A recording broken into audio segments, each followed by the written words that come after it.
because Amanda usually doesn't get there till this time.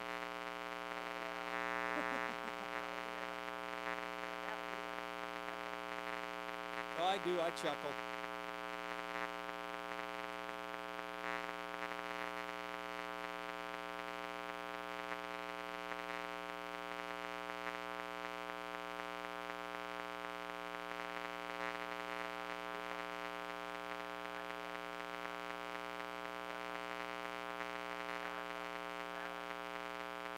Where?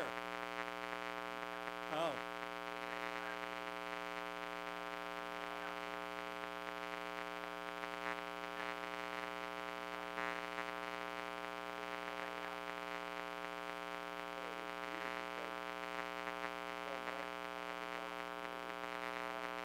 Huh.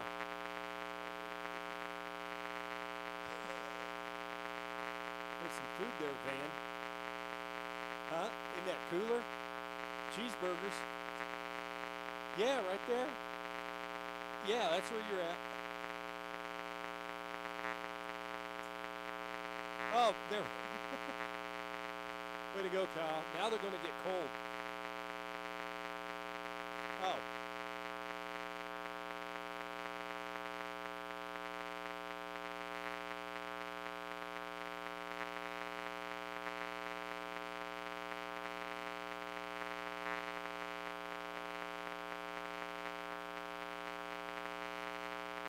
All right. Are you ready for it? Just whenever. What do we got? 12:30. We'll go at 12:35.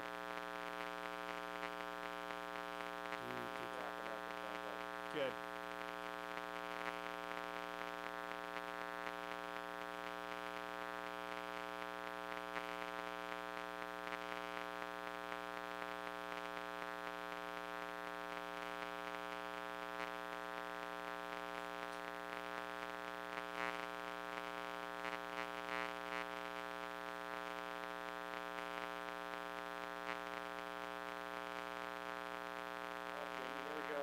Okay. 5, 4, 3, 2.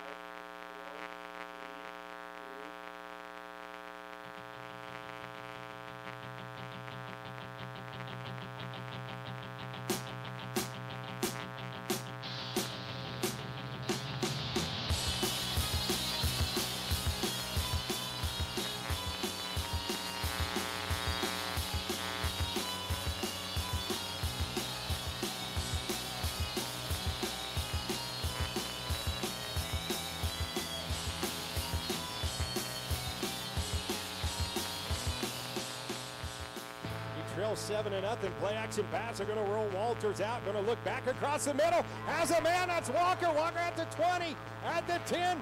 Touchdown. Murphy will bring it up. Has a seam over on the far side. Out to the 40. Murphy with one man to beat, and they're not going to touch him. Touchdown. They hand off to Minor. Minor breaks a couple of tackles. Takes it to the 40. Minor to the 30. To the 20. Touchdown, Conquistadors. Butts will grab it right at the goal line. Take it out to the right. Cut it up the middle. Has a big hole. Out across the 30. Butts with it at the 45. Butts cuts it back. Touchdown, Conquistadors.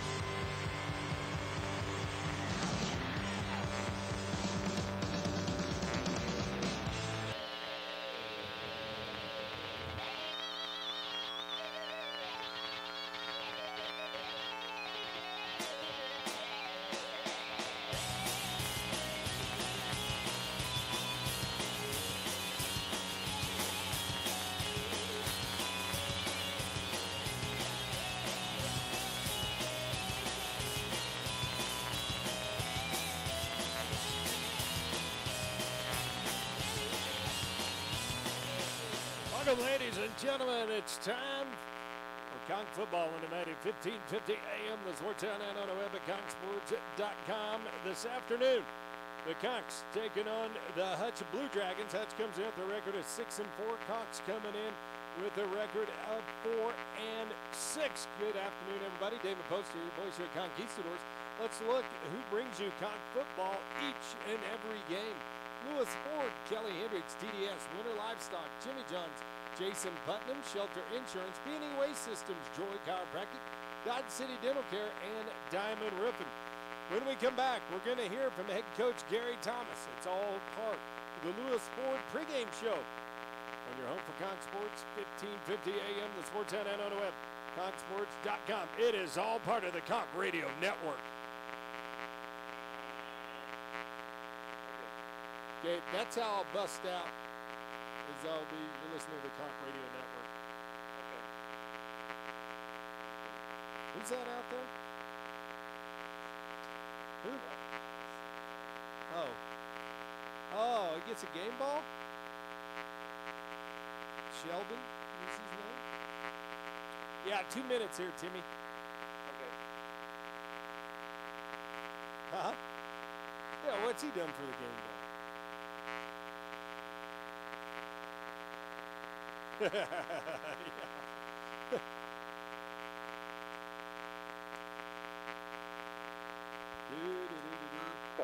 Welcome back to the Lewis.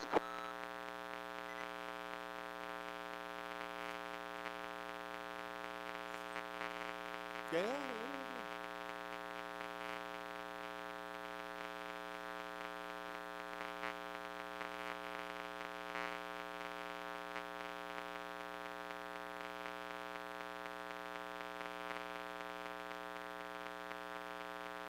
Basketball players are gone, so we got new ball boys, huh? Yeah, well, Coach Lowell's boys. All right.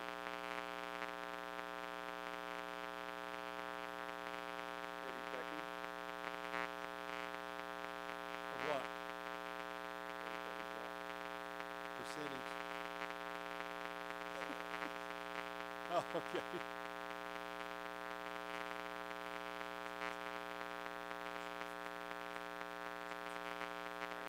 Okay.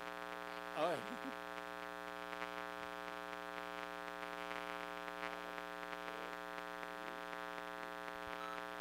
Welcome back to the Lewis Ford pregame show here on 1550 AM, the Sportsnet, and on the web at conchsports.com. Time to visit head coach Gary Thomas, brought to you by Kelly Hendricks CDS, where a smile you can see for a mile. And coach, final game of the season here, and really I read in the paper there, you know, this is kind of one of those games they need to play for pride today. How's practice been this week? Well, it's been okay. You know, you're hitting that time of year when, you know, the herd is thinning a little bit, but also the weather is starting to change, and so you kind of pray for some warm weather, or you pray for some lack of wind would be more so, because the kids that are from warm weather places, they actually, you know, they adjust to the cold weather, but when that wind starts whipping and drops that wind chill another 10 degrees, that's when it's hard to get a lot done. You got guys just counting the seconds till it's over instead of trying to kind of focus what's going on. So we've actually been pretty fortunate. Had a decent week of practice. A little cold yesterday, but for our walkthrough. But other than that, we really had a really good, I think overall pretty good, as good of a week as you can expect considering how down our numbers are. Yeah, and Hutchinson coming in here, they've lost a few tough games here as of late, but you know, it's a team that if, you know, they still need to win this, so they, like you said in the paper, so they can host their home playoff or bowl game. And so they got something to play for today. And, you know, offensively, you take a look at them, they don't really, nothing really stands out there. Defensively, you know, they got a couple of cats on there that, you know, come and get it. But what's the one thing today that maybe worries you about Hutch? Their ability to physically be physical about how they run the football. You know, we're just so banged up on defense. This will be our 11th game with a different 11 people starting, and we're just absolutely decimated on that side of football at literally every position. You know, and I don't know that it's a good matchup with their physical style of offensive play and with, you know, our current state of affairs. That would be probably my biggest concern. Yeah, you know, and with unlimited scholarships, you'd think that, you know, you would have plenty of guys here to fill in, but it's just been one of those years. Yeah, I mean, under the old rules, I mean, I literally, I don't know what we'd have done. I mean, it's one of those deals where literally we'd have been struggling to field a football team under the old rules. So, you know, luckily we don't have to worry about that. So we do have, you know, bodies that can, you know, come in and fill a hole. But, you know, it's a patchwork group at best right now. Alrighty, Caden Walters comes in, final game as a conquistador. He up for this? Yeah, he's a tough kid. He's a gamer. He's, he's such a good person, which has been, a blessing to have him here for 2 years. And, he's kind of going over with him yesterday, but he's cemented himself pretty high in the record books in a whole bunch of different categories. So I think 75 yards to get to 2,000 passing this year. Yeah, but I think he's second all-time in touchdowns. He's second all-time in completions. He's second and third in almost every single category. And if he throws, I think, 2 today, he ties the single-season record. If he throws 3, he'll break the single-season record for touchdowns in a season. So hopefully we can do some good things on offense today to give him a chance to kind of get a little further in those record books. I don't think there's too many opportunities to catch some of the guys in front of him. Right. DeAndre had some gaudy numbers, and Omar from way back had some pretty ridiculous numbers. So he's not probably going to catch some of those guys, but he'll have a chance to kind of separate himself from anybody else. So it would take a 2-year starter and a pretty successful one to catch him in a lot of those categories. Alrighty, Coach, special teams today, how big a factor you think they'll play? They're sound. We've got to be good. I think they do a really good job on kickoff return. But it's the Ryan Rhodes, coach football team. Right. They're sound in what they do. They're well coached. They're organized. They don't make a lot of mistakes. So we've got to just make sure that we don't make any mistakes. And I think that part of the game is a wash as long as we don't, implode on our side. Alrighty, Coach.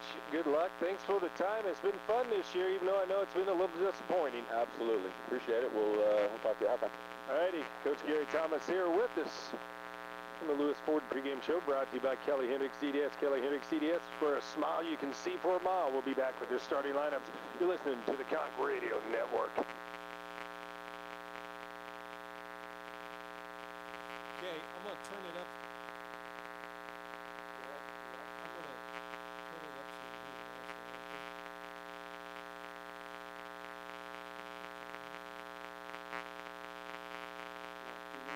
Yeah.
Okay.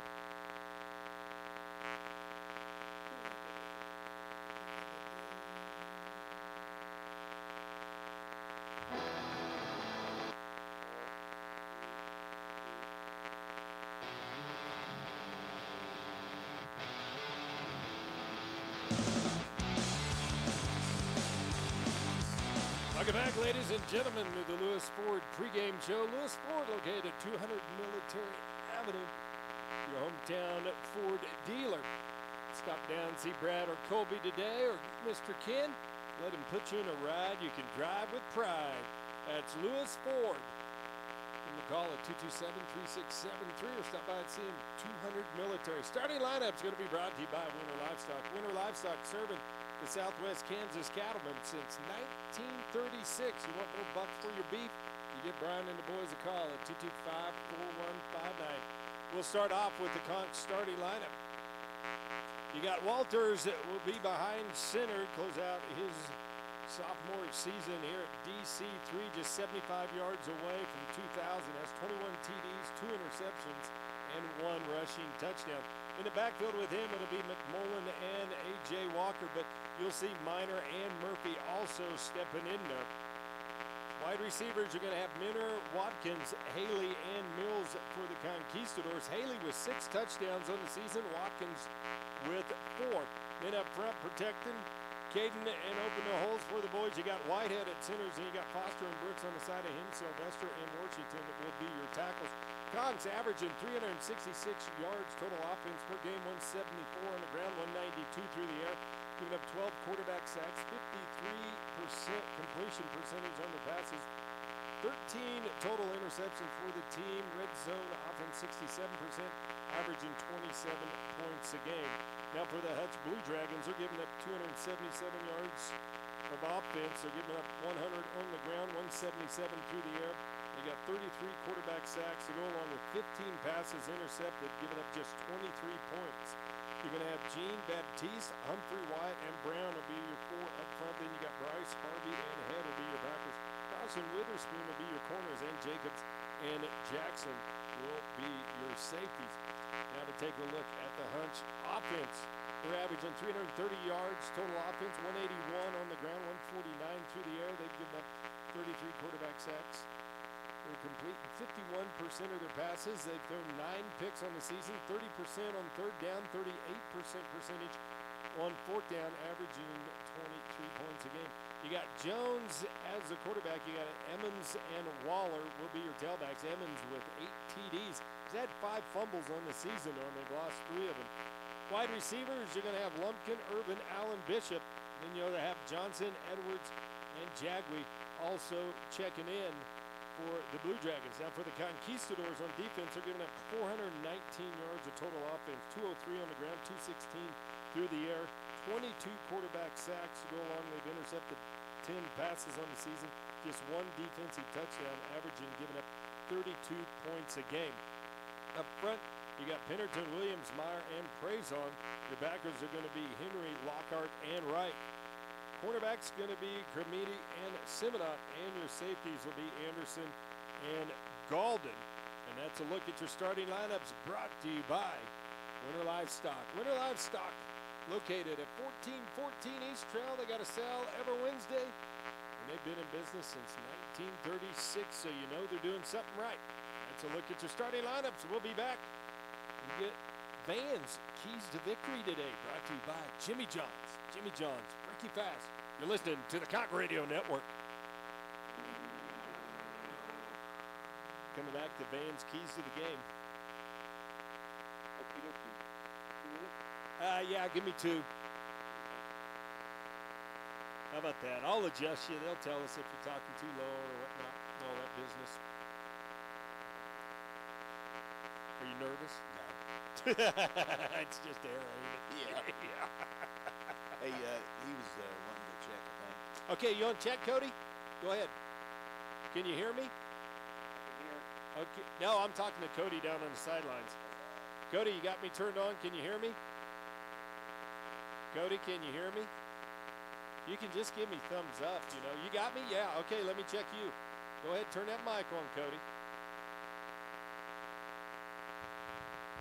Oh, yeah, we got him. Can you hear me? Oh, yeah, I got you. Oh, beautiful. Beautiful, man. Listen to that melodious voice. Yeah, he's got a radio voice. Yeah, he doesn't does. He does. He should give up that fence building. But he's got a license. Yeah, he's got a license. He don't want that to go to waste. Okay, we good? We're good, man. Okay. You got it. All right. All right, later, brother.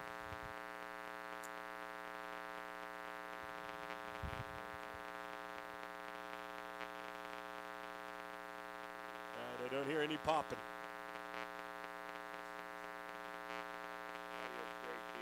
Okay. Okay. We get this dog recording. We're all good there. Let's see. I'm going to check out the preferences. See if I got the mic in, mic out. Okay.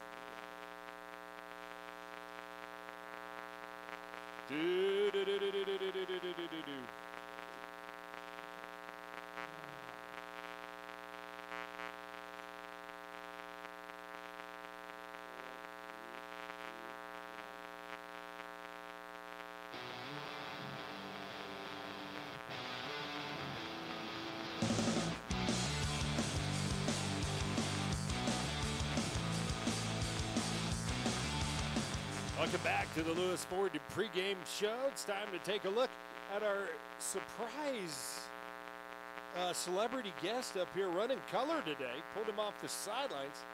And Van Kenton is no stranger to radio, which done it for many years here. Vans, it's time for your Jimmy John's Keys to Victory. Jimmy John's, fresh baked, fresh chopped, fresh made. Now that's fresh. Jimmy John's. Thanks, Damon. Hey, first of all, we got to start get our running game down. If we get going, then the passing's going to come along.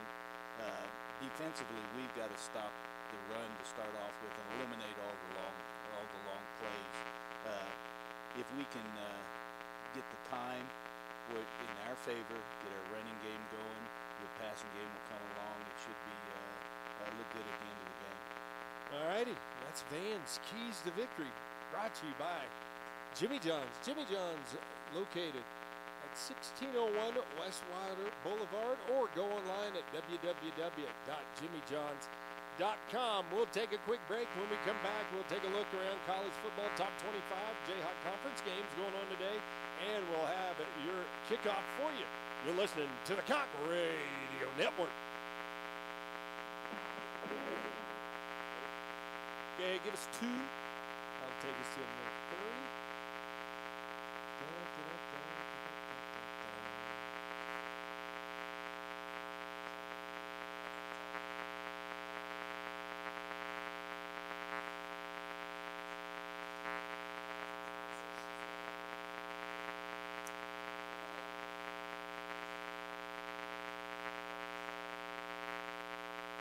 Get charged, man.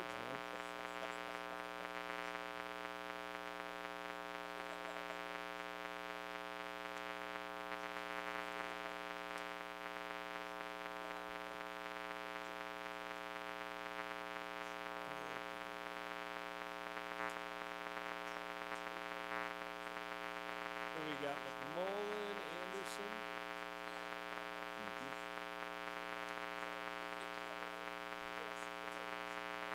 Jared. Fred. For 70. 70. Who's 70? Gabe Alvarez. Yeah. Okay, yeah. And then Caden's after. Along with Walker. And Butter. I Oh think my gosh, it's just too many.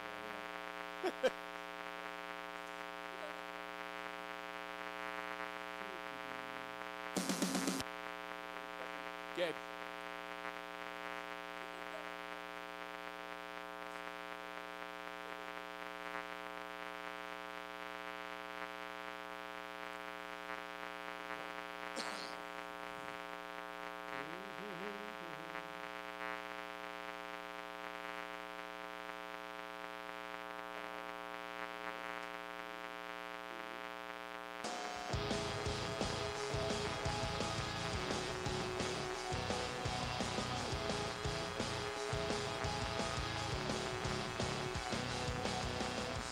Welcome back, ladies and gentlemen.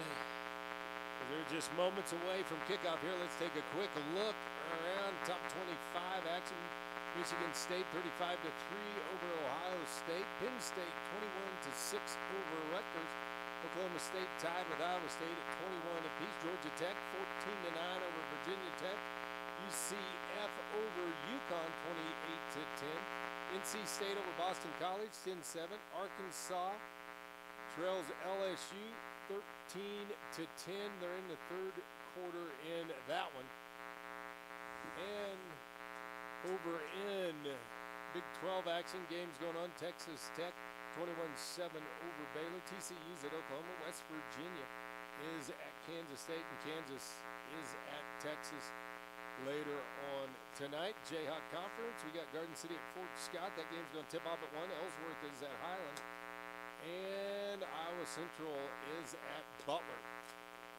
And we're getting set. As won the coin toss. Hutch won the coin toss, deferred the second half. We will get the ball and we will go, radio talk, left to right? Left to right on your home entertainment Zenith Allegro system dial. Remember those? Yes. Everybody looks at me, all these kids, what's that? And I'm like, yeah. That'll be old as we are getting set to go. Happy Veterans Day. Thank you to all the veterans out there. Keeps this country safe, border to border and beyond. That's set to boot it away from the 35-yard line. Kicking off for the Blue Dragons is Donovan Gagan.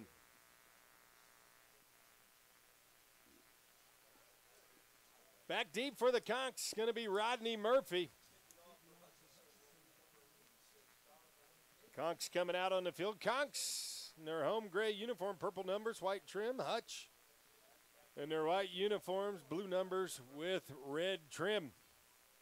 Gagan set to get away. Kickoff brought to you by Jason Putnam, Shelter Insurance, taking care of all your insurance. Auto, home, life, renters, business, ATV, boat, motorcycle, RV, and farm. Give them a call today. And here we go. Gagan set to boot it away. Going to be a short kick. Going to be grabbed by McMullen at the 20-yard line. McMullen going to take it up ahead to the 25. Still on his feet and finally rode down by a host of Dragons at about the 27-yard lines. And, you know, Mike hadn't got the ball very much this year. He wasn't tossing it back to Murphy. No, our fullbacks very seldom carry the ball, so he wasn't going to let go of it. He's a good kid, though. Yep, he is. Always chat with him before the game. Always out there early. He's one of the young men I get to coach, and I just have a blast with him. Yeah, what's as far as moving on from this level here, got a good shot playing fullback, as not too many people have fullbacks anymore. No, they all want the tight end 6'4" type H-back, but I tell you what, he's an old-school fullback. A lot of people would love it. So Walters will go in the shotgun. They'll go 3 wide, 2 here to the near side. They'll flip it out, get it to Hanks. He gets hit right away at the 20. Probably going to mark him down at about the 26. Going to be a loss of 1 right there. Yeah, that was just a little spot pass to the outside-inside man supposed to come out and block the safety. So Hanks will check out. McMullen will check in. Sacamano at tight end. You got Mills split wide left. Haley will line up in the slot. Walker in the backfield. Hutch showing blitz. And now Thomas looks like he wants to change the call. Walters, it's set, gets a low snap, flips it out to Walker in the flat. AJ can't handle it. The ball's going to be incomplete, and it's going to bring up 3rd down and long. Yeah, he went with a little swing pass to the left to the tailback, and it was a bobble, and luckily it was behind the line of scrimmage, and also it was incomplete. So Walker will check out. Conks are going to go to 4 wide, or actually 5 wide. They'll go with Morton and Hanks here to the near side. You got Haley. It's like Ritchie and Mills split wide left. As they'll change the play. Hanks and Mills will be your wideouts. Walters dropping back, looking over here to the left, throws it, and it's almost intercepted as he was eyeing down Hanks the whole time. And a Hutch defender almost coming up with an interception. Yeah, Hutch came out with that 50 look on the 3-man front with looked like they were running quarters in the backside, and the linebackers dropped back, and they only rushed 3, had everybody else back. Henderson with the coverage. So Mr. Stevens will get set to punt it away.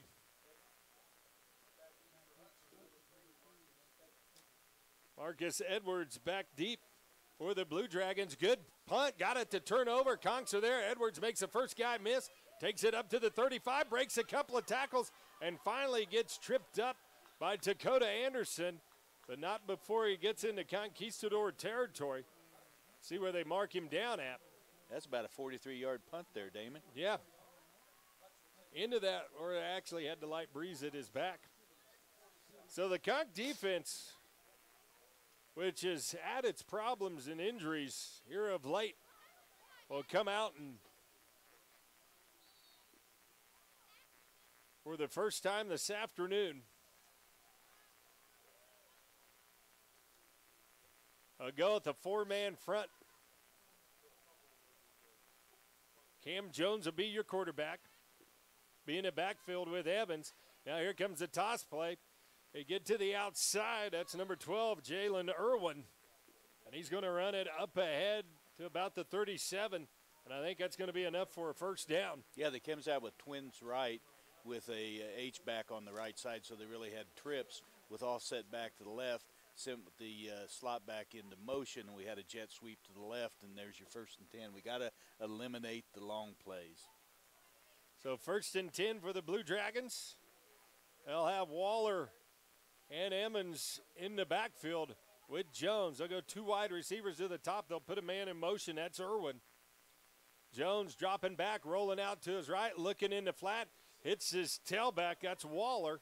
Waller breaks the tackle after it looks like he's going to be stopped for no gain or minimal gain, and takes it up ahead for a gain of about 6. Yeah, it was just a little arrow route by the halfback out from the backside, and he just tossed to him, and the young man runs pretty hard. So it'll be 2nd down. We'll call it 4. Just underway. No score here in the 1st quarter. That's just some Blue Dragons with the ball in conk territory.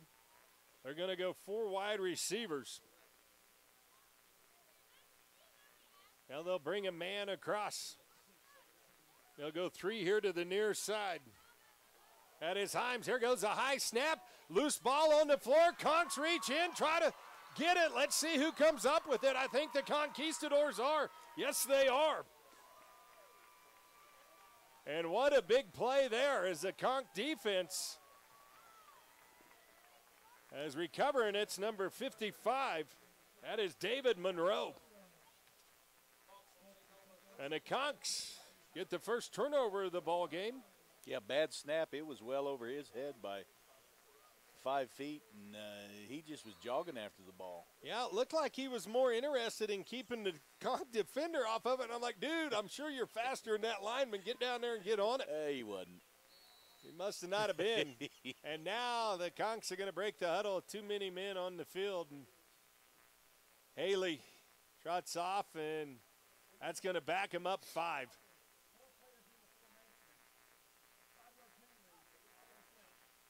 Four players in the formation? That's what I thought. Coach Phil Stevens and I agree that he said 4 players in the formation.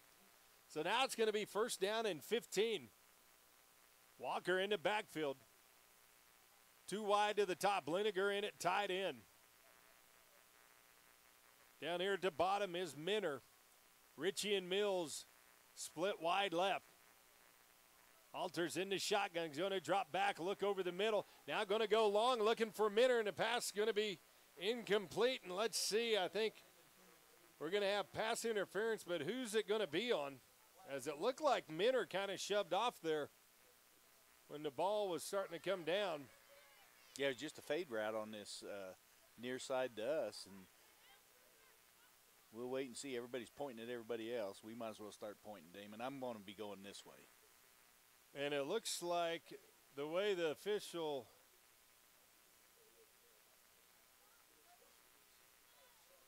it is against us. It's against us, so Minner gets called for the offensive pass interference. So the Conks now, after having the ball 1st and 10 at the Blue Dragon 43.5-yard line, now have the ball back at their own 37-yard line.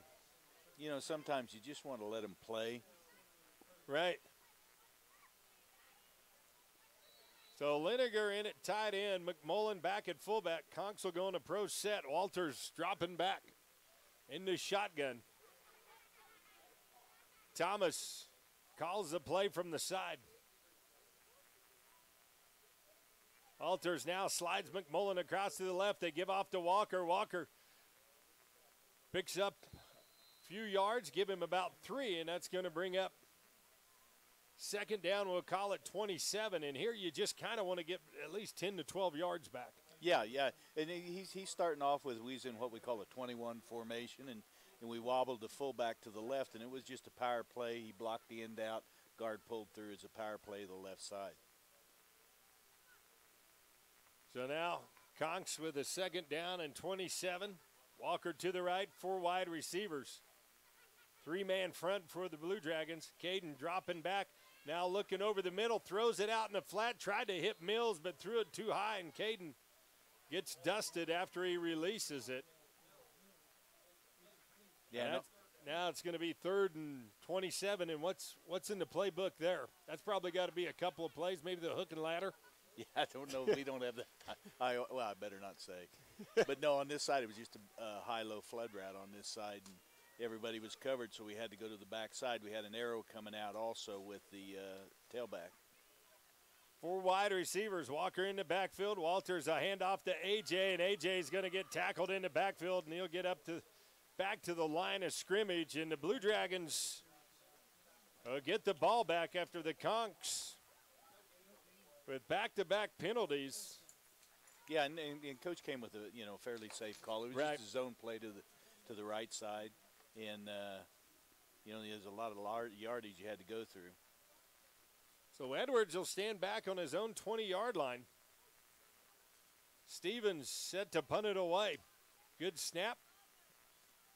This one can't get it to turn over. Fair catch is called right at about the 26, 27-yard line, and that's where the Blue Dragons will start. 1st and 10, still no score here in the first quarter. 11:24 to go as the Conk offense has not been able to pick up a first down yet. No, we got to get it going. And on that last time, you could tell that Hutch, they was setting up their punt return because their rush died off about halfway through, and then they picked up their blockers. So they was setting up a return instead of a block.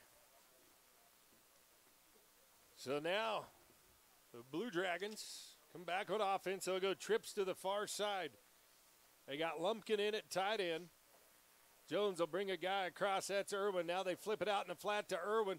Irwin makes the catch, gets to the 30, and he's going to take it up to about the 32, so a gain of about 5. Yeah, the motion man came in motion from the far side towards us, and then he stopped and automatically went with a little route back to that side, and he pitched it, and they had we was locked on man on the back side, and they had us driven off. So 2nd down and 5. Blue Dragons with Johnson split out wide right.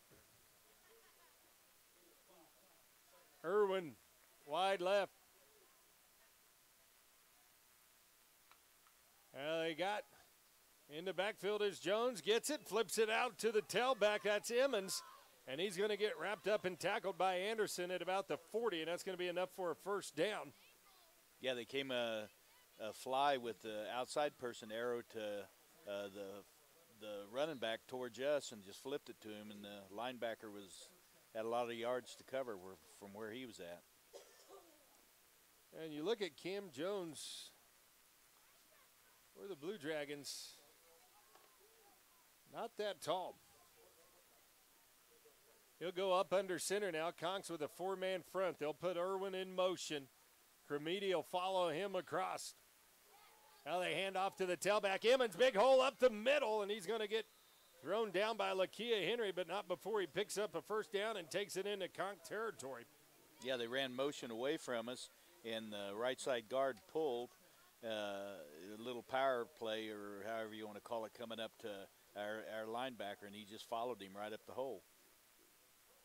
So 1st and 10 for the Blue Dragons. Ball spotted at the Conk 47-yard line. They'll go trips to the far side. Emmons in the backfield with Jones.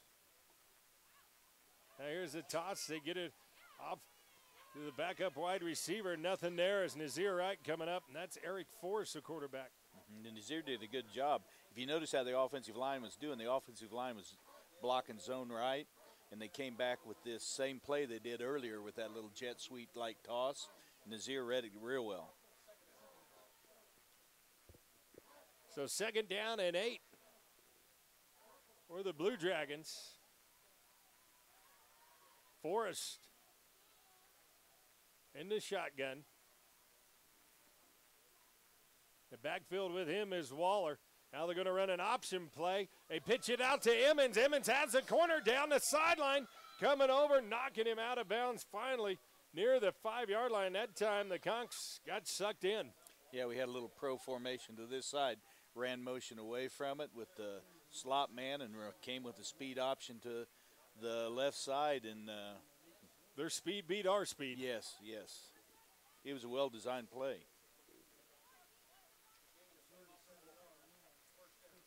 So it's going to be a 1st and goal for the Blue Dragons. They'll go Dubs to the far side. Forrest now will bring a man in motion. Now they're going to roll out Forrest. Get a toss, get it to Emmons. Emmons has it and gets knocked out, I think, at about the 4 or 5 yard line. Yeah, they had him lined up a fullback that time and ran a little arrow route to the right, and quarterback threw it in. Perfect strike.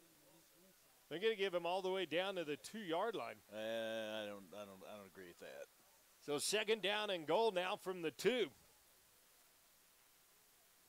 He ain't that tall to stretch out that far. That's kind of what I thought. So now, Forrest will go up under center. Emmons in the backfield. They'll slide the fullback across, give it to Emmons, and he's going to dive in. I think he's going to be stopped short. Nope, they're going to say touchdown, and the Blue Dragons strike first. Yeah, they just came with a little power play to the left side. Fullback kicked out the end and right up the hole right there.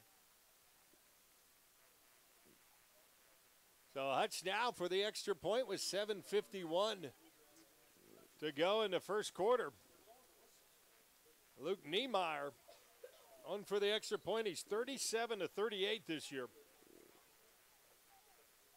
Good snap, hold down, kick up, and it's good. So a 7:51 to go. Hutch strikes first. They lead at 7-0. You're listening to the Conch Radio Network. Hey, Bill, you're getting kind of. Give me a minute here, Tim. Who's number 40? For us? Yeah, the cornerback. Because I look on here, it says Malik Wilson. Is that right? Well, I don't know. As our safety?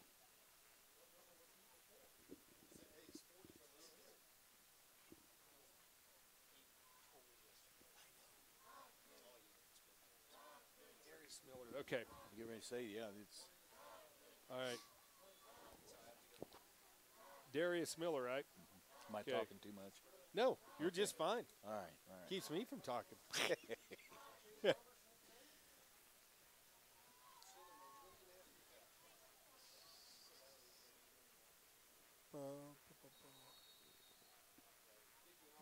Five, 4, 3, 2.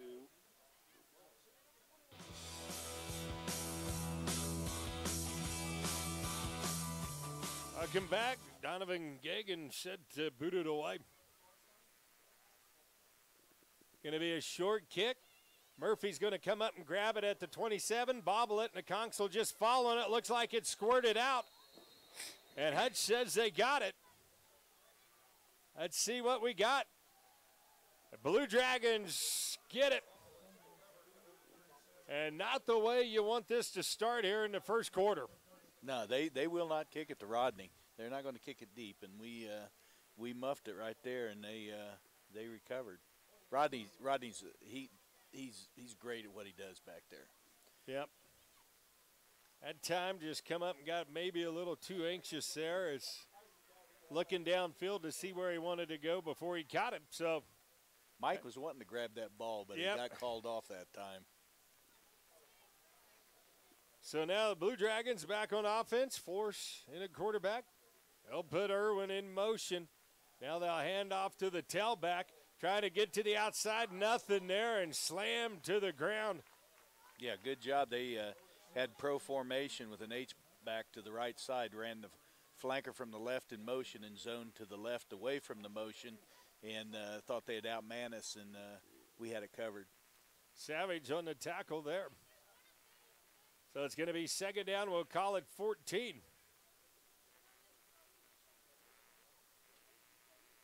Irwin will split out wide right. They'll bring the big tight end Lumpkin across the line. Put him in the slot. He'll go out to block. Now fade out into flat. Forrest looking down. Pass is going to be knocked away by Darius Miller. Right at the last minute, Miller got called on to come up in the Coffeyville game, come up with a big interception there. Yeah, that time we was in total zero coverage on the backside, which is man all the way across, and we was trying to put pressure on him, and great job.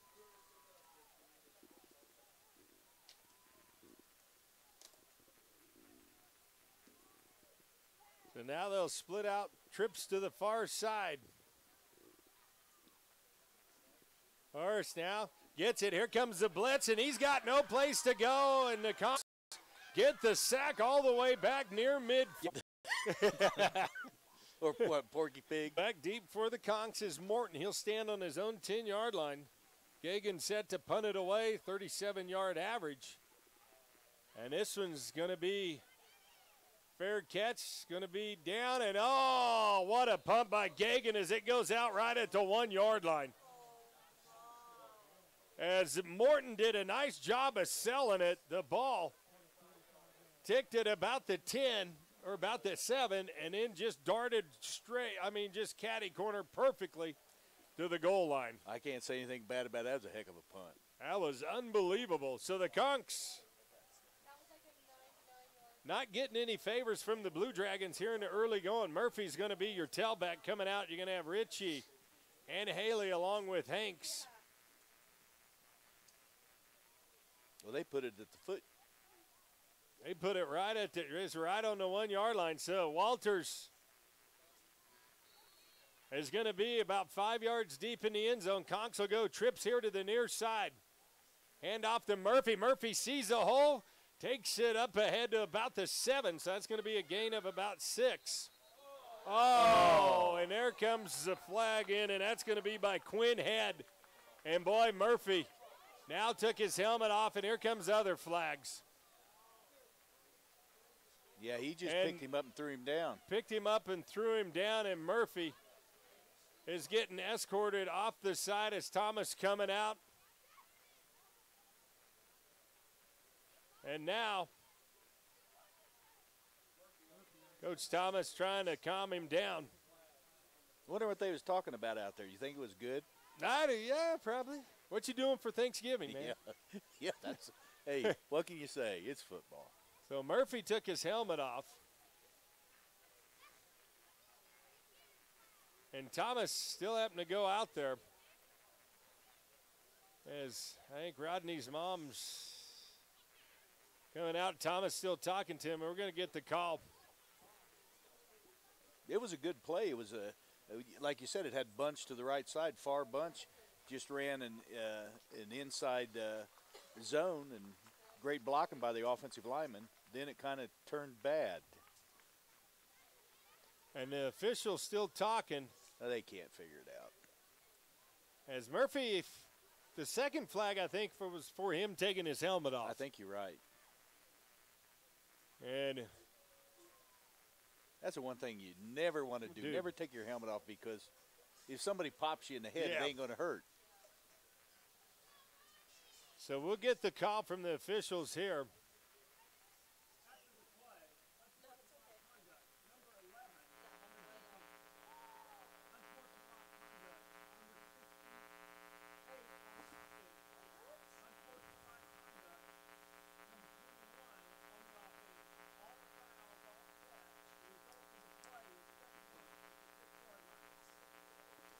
So with all that, we got lucky.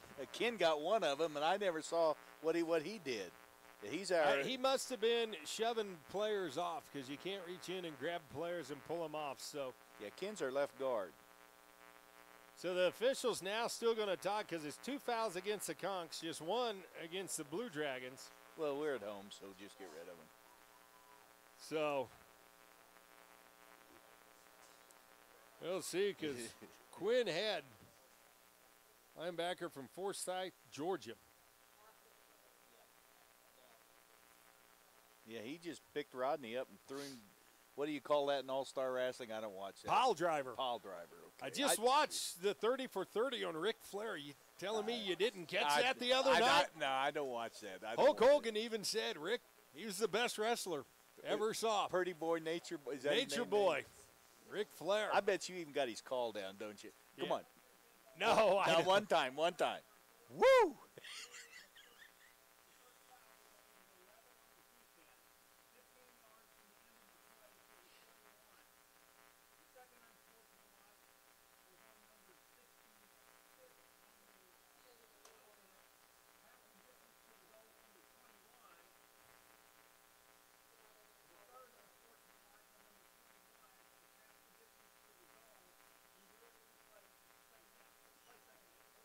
Okay, so it's going to be, instead of the 6, it's going to be at the 5. Yeah, and it was Jared, number 66 instead of 68. Yeah, left tackle. Jared Sylvester. So now Walters will have Minor in the backfield. Ritchie and Hanks will split out wide right along with Haley. They'll go diamond formation. Thomas talking to the officials. Walters gets up to the line. Hutch looks a little confused on the defensive side. They got a 4-man front. Now Thomas with 10 on the play clock. Walters in the shotgun. Low snap. Gives it up to Minor. Minor sees a gap. Gets hit the line of scrimmage, but falls ahead up near, we'll call it the 8-yard line. And Minor has his helmet knocked off, so he's going to have to come out. That's going to put Murphy back in the ball game. Yeah, it was just a little inside zone played like before. So it's going to be 3rd down and 3. So a pick up a 3. So now Haley, Ritchie, and Hanks will stay in the diamond formation here to the near side. Sacamano will be your tight end. He's lined up on the left. Murphy in the backfield with Walters. Thomas will change the call. Murphy will shift over to the right. Now go back to the left. Up. Caden moves him back to the right. And now Thomas wants to take a timeout with 5:06 to go. We'll take one with him. You listen to the Conch Radio Network. It's the place. There's no place else. Give me 30 seconds, Tim. Okay. Or Bonnie. I haven't seen penalties like that. Neither have I. You've been doing this a lot longer I know. than I have. I mean, counting off like that, too. I know. Usually they get their little pad out and going to go, we're going to be up here, 10 back from that, and then 5, half of that. Yeah. 3 seconds. Okay. Go. It's tough to find a good diesel mechanic. So why not trust a professionally?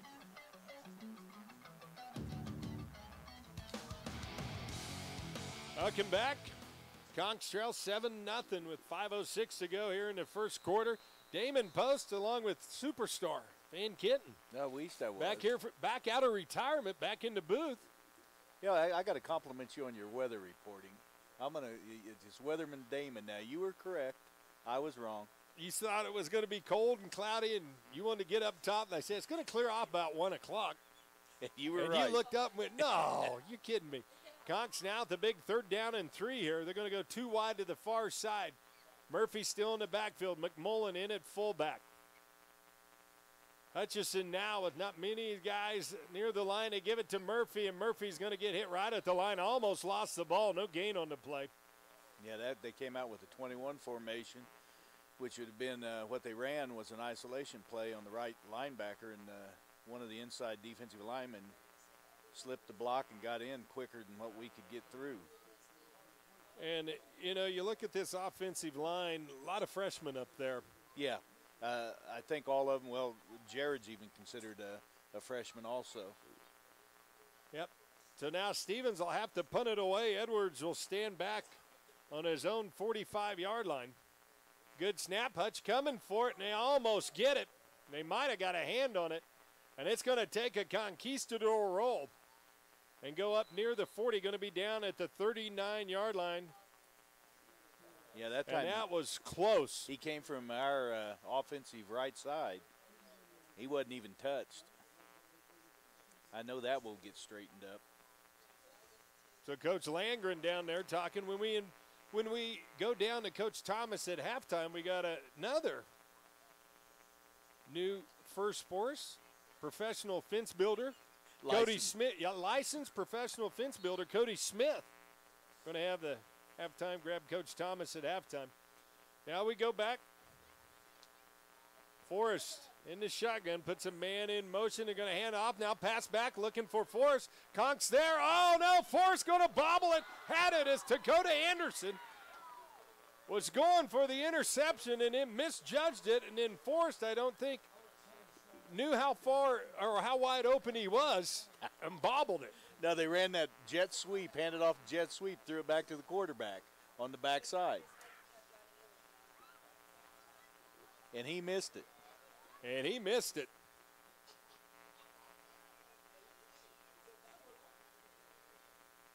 So now it's going to be 2nd down and 10, Forrest in the shotgun. Williams in the backfield with him. They'll go back. Forrest looking out, flips it out in the flat, hits his intended receiver, Sims, and they'll take it up. We got a flag in late. As a tackle made by Darius Miller. Yeah, that time they faked. It was play action. They faked a inside counter and threw it to the outside slot. And we got an injured Hutch player on down. That's Dominic Taylor. As they're going to be near a 1st down here.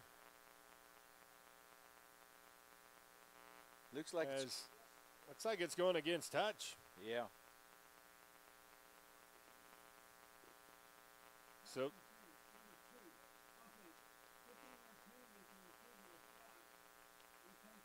So it's going to be pass interference against the Blue Dragons. So what they're saying is the wide receiver was blocking, and they hit this little arrow route coming out, so they got him for pass interference. That's the only thing I could see off of it, Damon. That would be Whitmore. So that's going to back him up. That's going to make it 2nd down and 25 for the Blue Dragons. Forrest now goes up under center. Emmons will be in the backfield with him. They'll put a man in motion. That's Irwin. Conks with a 4-man front. Now they hand off to the tailback. That's Jackson. And he's going to pick up about 3. Going to be short gain on the play. Yeah, that was one of the plays that they started power to the right side, shifted to the left side, sent a man in motion back to the right, and then threw it to the left. Or ran it to the left, excuse me. So 3rd down, we'll call it 22 for the Blue Dragons. As Irwin Allen and Sims will split wide right. Lumpkin, a tight end, here to the near side. Forrest dropping back, stepping up in the pocket. Now throws it out in the flat, hits Lumpkin, and he's going to get knocked down right away. Coming up there, Dana Lockhart, the outside linebacker. And the Blue Dragons are going to have to punt it away. So the Conks really avoiding disaster here in the 1st quarter, and lucky to be trailing just 7-0. Yeah, you're exactly right. That penalty was really kind of a lifesaver for us right there. But the tight end was wide open. He was on the left side, and he had a 5-yard drag going back towards the right. So Gagan will stand on his own 40-yard line. Morton at his 10. Here comes the rush. Conks almost getting there, and it's going to go out of bounds. And this time the Conks will start in some decent field position. Going to be up near the 23-yard line. Did you see the punter? Uh-uh. Nobody around him, he fell down. Oh. Threw his hand up like this at the ref. What hey, what? Gotta sell it. Yeah, but that I put that on pathetic. So the Conks will start 1st and 10. I'll bet he plays soccer also. Probably one of those. They're known to do that, flop a lot. Yeah, so Minor will be in the backfield.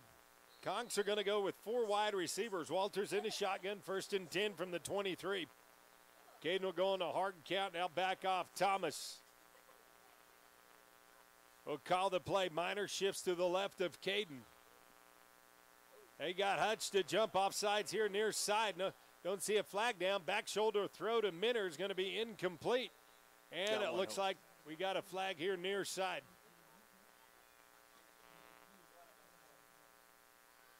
It should be offsides against the Blue Dragons. And that time, Thomas, I think, it was a red call. I would say tell you what the plays are, but I'm not going to. But I think he was looking for Minor out in the flat because Minor was tapping his chest like he did something wrong, and Coach was jumping up and down. Well, it should have been a red call, which he was trying to pull him off sides. Okay. And then Benzie was offsides. We got an automatic to the fly. So first down and 5 for the Conquistadors. They hand off to Miner. Miner tries to scoot to the outside, puts his head down, and picks up about 3. And that's going to bring up second down and 2. And Miner, I like him to the outside. He's shifty.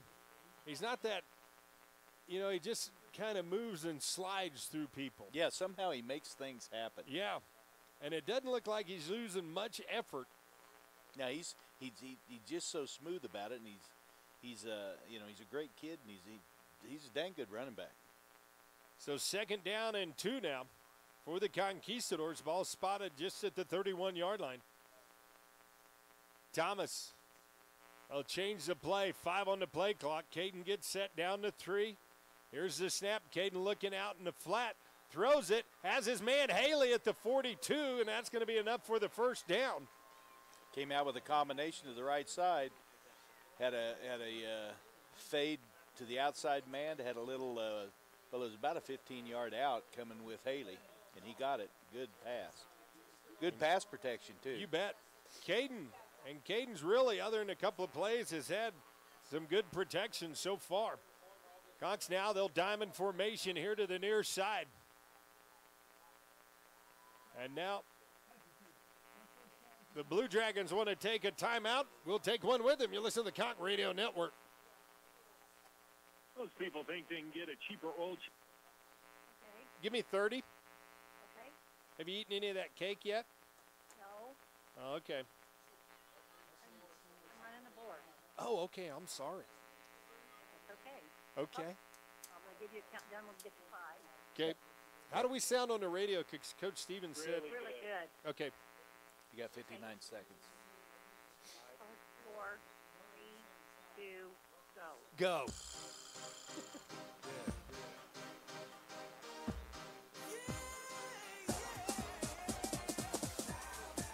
Welcome back, ladies and gentlemen. 59.3 seconds to go in the first quarter. Conks with a 1st and 10 at their own 43-yard line. Damon Post along with Van Kitten and a licensed professional all-star fence builder, Cody Smith, down on the sidelines. That's what we call eye candy. So Minner and Haley will split out wide left. Hanks here to the near side, Miner in the backfield. Liniger will be your tight end. Waiting for the Blue Dragon to waller onto the field. That's Talon Humphrey. He's got that same disease I do, Dunlopped over the belt. Thomas now will change the call. Walters in the shotgun. Here comes the blitz from the outside. Walters looking over the middle. Has Haley off his fingertips at the 20 and 0. Braxton had it on his fingertips. Caden put it right there, and we got a late flag, and I think Caden's going to get a ref in the passer call. Yeah, it was a great protection by the offensive line. Caden had to take one step up in the pocket, had a skinny post on the backside to Haley, and went right through his fingers. Now let's see. Well, looks like their point, it might be holding. Nope. So I don't know who that official is. What's the C stand for? Where? On that official's back. You asking the wrong person, son. I don't like how he's really doing it here. You don't want to ask a coach what words mean on an official. Okay. I think I got you. Center judge. He's got. So Conks now the 1st and 10 into Blue Dragon territory at the 42-yard line. Walters checks with Thomas. Thomas. Keep the plate. Here we go. Hand off to Miner. Miner's going to get hit right away. And here comes the flag. That may be a face mask as Humphrey.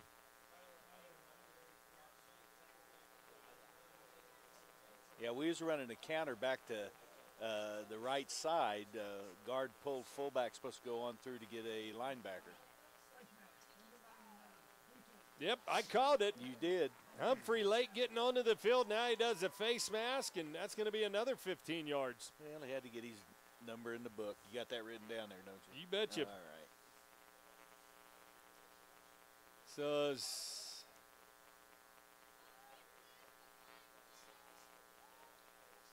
they'll mark off another 15, and that's going to put them all the way up to the 27-yard line. McMullen will check out. So you got Minner, Haley, and Ritchie. Will go diamond formation to the far side of the field. Liniger, the tight end, here to the near side. Miner in the backfield with Walters. 30 seconds and counting. Caden now flips it out. They get it to Minner. Minner makes a move. Now gets to the outside, breaks the tackle, and dives out of bounds. Let's see. They're going to stop the clock right at about the 19-yard line. Yeah, it was that bunch formation on the left side that was wide out. There was a little spot pass to the receiver. The other two went out and blocked, and it was, when you see that coverage out there, you make your count, and you know you can block them on. So second down and short for the Conquistadors. Four-man front for the Blue Dragons. They hand off to Miner, breaks it through that right side, takes it up ahead for the first down. They're going to mark him down at the 11-yard line with 8.2. Once again, a little zone play to our side. Conks now gets set. Walters in the shotgun. Hands back off to Miner, makes a move at the line, cuts it, slices down, goes down underneath, and let's see, we got a late flag in. It's probably holding. Yeah, once again, Miner had a zone play, and he bounced to the outside, and he's a tough runner. Picked his seam. I would have thrown the flag earlier because I think he was a little bit in motion. He was leaning, but that won't be the call. Oh, and down there is, I know you're wanting to hurry up and get up there, but sometimes just you're getting too much of a hurry. Holding against the Conquistadors. Have one untimed down, and then after this, we'll move to the second quarter. Dragons up 7-0 over the Conks. That's going to back him up 10. That's going to put him all the way at the 21-yard line. So first down and 20 now as Hanks will check in, Mills will check out. Haley, Ritchie, and Hanks, diamond formation here to the near side. Miner in the backfield. Thomas sends in the play. Caden gets set. Caden dropping back, looking out in the flat, now has to step up in the pocket, waiting for a receiver to come uncovered, and it's going to be picked off. Coming up there, Jerry Jacobs. He's on the far side, up to the 20, trying to take it back. Finally gets ran out of bounds near midfield, and here comes the flags in here late.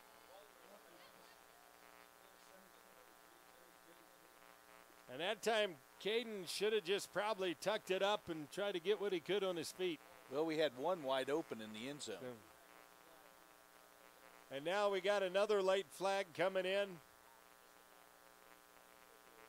Yeah, Tyler, looks like.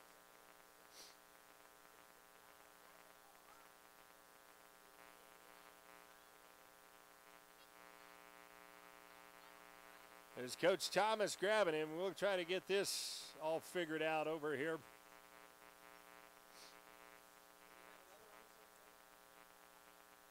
Let's see. So Conks now with 2 turnovers. Hutch with 1. They lead at 7-0 over the Conks. Now how are they going to do this one? Because that last one was an untimed down. Is this? That's.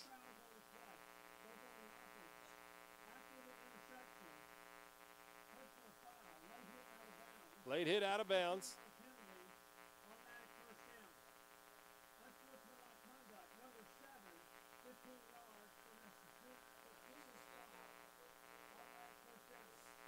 So now they'll have it as they'll mark these off. And Hutch will have it.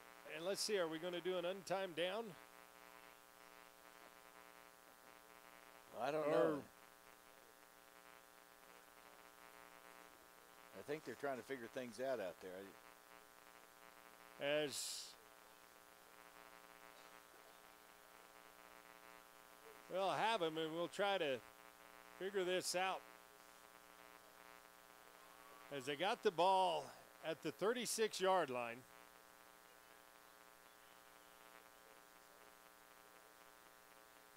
And they'll have a 15 and a 15. Well, there, see, now they got their pen and pencil out there trying to add it up.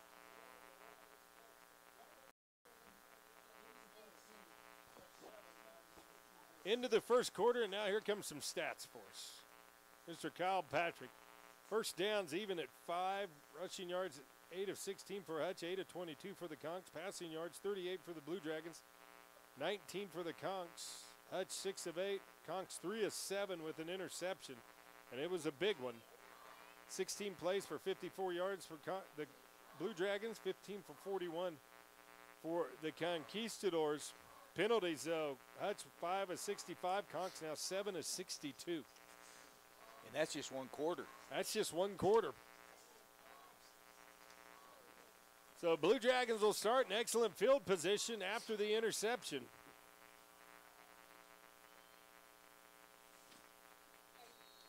As Forrest will have Emmons in the backfield with him.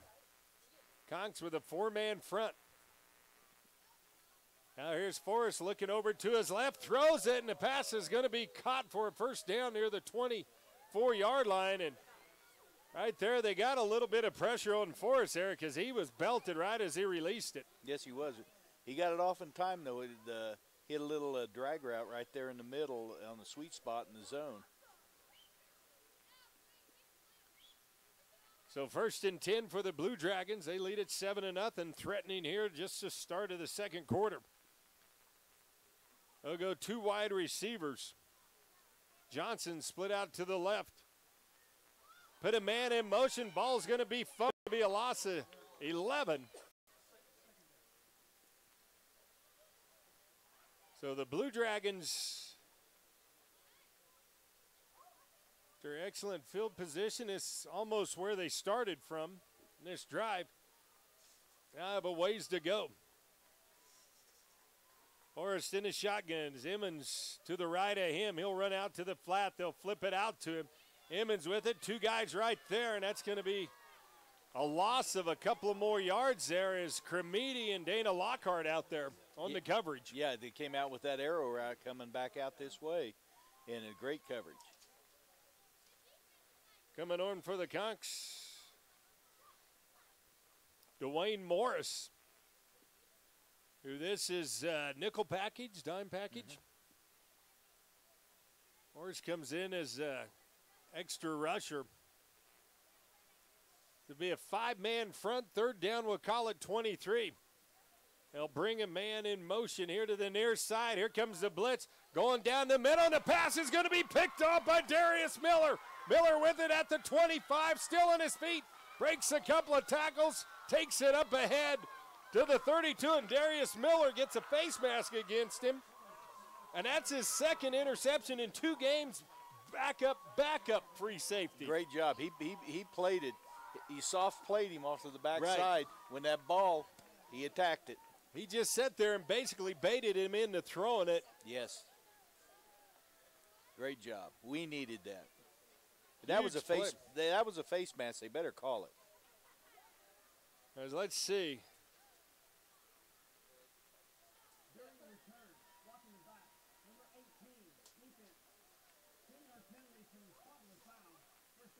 Okay, there you go, Van. I guess I'm blind too. You're blind.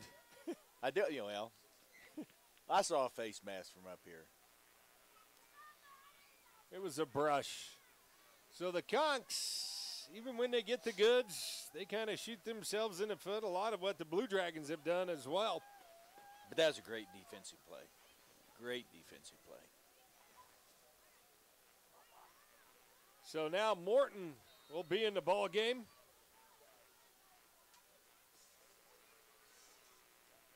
as he'll split out wide right. He'll line up in the slot, or excuse me, he'll line up in the slot. Hutchinson to wide right. Mills here to the near side. Walker in the backfield with McMullen at fullback. Play action pass. They're going to roll Caden out. Caden now looking back across, and he's going to get hit and sacked back at the 4-yard line. Yeah, it was a boot play going back to the right side. And looking for Walker or McMullen. And Mike, well, Mike stayed in. He had to block on this play, and he had a pancake right there on that one defensive end rushing in, but they had everybody covered. So now the Conks with a loss of 12. It's going to be 2nd down and 22. So Sacamano will check into the ballgame. Morton will check out. Walker in the backfield. He'll get the handoff, and A.J. now trying to get to the outside. Breaks a tackle at the 10. Takes it up ahead to the 15 and going to be knocked down at about the 18-yard line, make it the 17. So he gets everything back that Caden lost. Yeah, it was a great power play. Fullback kicking the end at, backside guard pulling up through the hole, and Butta just followed them right through and then bounced to the outside. And A.J. with that low center of gravity, just 5'10", 220. A lot of torque there. Yeah, he runs hard. He runs hard. Conks will go 4 wide receivers now. Blue Dragons with a 3-man front. They'll drop into nickel coverage. They'll bail out now, just a 3-man front. Walter steps up, throws it, had Mills open. And hit his feet, and the Conks will have to punt it away. And that time Mills had found the gap in the zone. Yeah, he had a dig route coming across the middle, right there in exact middle, right in front of Caden. He had the soft spot right there and found the hole and just the low pass. And Caden looks like he's got something wrong. He might have got hit in that right arm right as he threw it. He comes over and finds the trainer. Has that right arm hanging there, and they'll go to work on him. Here comes a punt by Stevens. It's going to be a wobbler, going to be grabbed by Edwards at the 50, and he gets hit right away. Oh, my, make it the 46. And what a play for the Conquistadors. And that was Cremiti just laying some wood. Yeah, he'll call it. He should have He should have waved his hand on that one. So now, the Blue Dragons will have it 1st and 10. And that is what you, when you're on the punt team, that's what you dream of, is a guy right there and having a free shot. Yeah, I don't think he was going to hold off anywhere. So Forrest now will go up under center. Lumpkin now will switch from the right to the left side. They'll put a man in motion, that's Irwin. Simonot will follow him across. Forrest looking, now throws it down, and the pass is going to be caught out of bounds. Coach Lowell there, son, who's the ball boy now, the women's basketball coach, loses a shoe but pops right up, 2nd down and 10. Yeah, that was great defensive coverage. He was pressed man on him, and I was surprised that they didn't throw the flag because he never looked around. So now, yeah, that's kind of what I was wondering. 2nd down and 10, Williams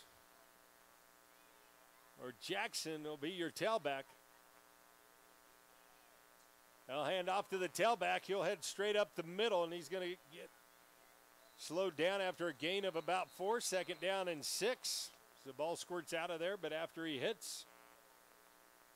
Yeah, it was just a inside zone play. So now 3rd down. And we'll call it a long 6 or a short 7.